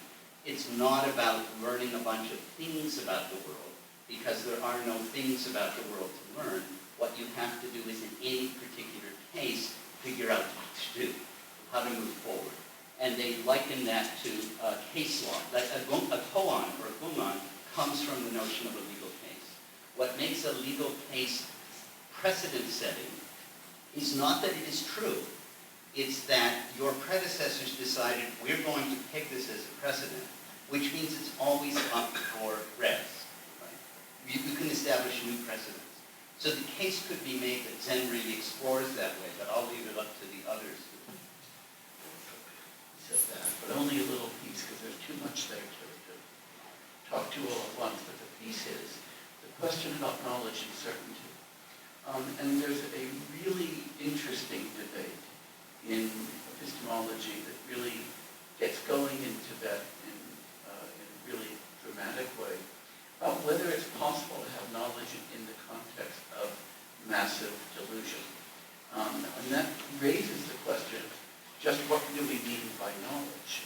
And what do we mean by epistemology? On one account of epistemology, one that is represented in that tradition, epistemology comes in as a kind of transcendental or regulative science talking about how we ought to behave and how we ought to behave epistemically, and what we should take as warrant, what counts as warrant. There's another account of epistemology in play. It's a more anthropological approach. It's asking what are our actual epistemic practices and what do they give us and how can normativity arise out of actual practice. So it's a kind of powerfully naturalized approach to epistemology. I don't want to take sides in that debate now. I do have a side, but that's not the important point. The point is that within that tradition, the very worry that we are always operating in ignorance raises a question, can we have knowledge in that context? And if so, how do we capture that knowledge? And what's that knowledge for? And that really is prosecuted with great sophistication in the Tibetan epistemological tradition. And it's hard. I think you asked a very good question about history, and you know there's been a lot of work in the Tibetan monasteries and exile, especially around trying to, in a sense, encourage a kind of updating, and that hasn't quite gotten there yet. It's maybe coming. Buddhists, for a while, up to around the 5th century maybe, sort of had a kind of quasi-historical model of progress that involved the revealing of different teachings at different times for different purposes. But that more or less died out.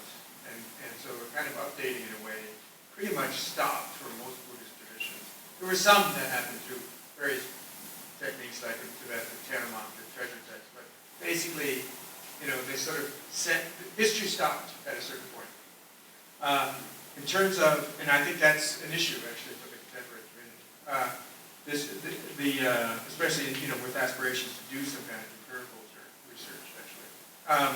The second thing I would say is, in terms of lack of certainty, you can definitely read Nagarjuna's idea of abandoning all views as abandoning certainty, and it has been interpreted that way.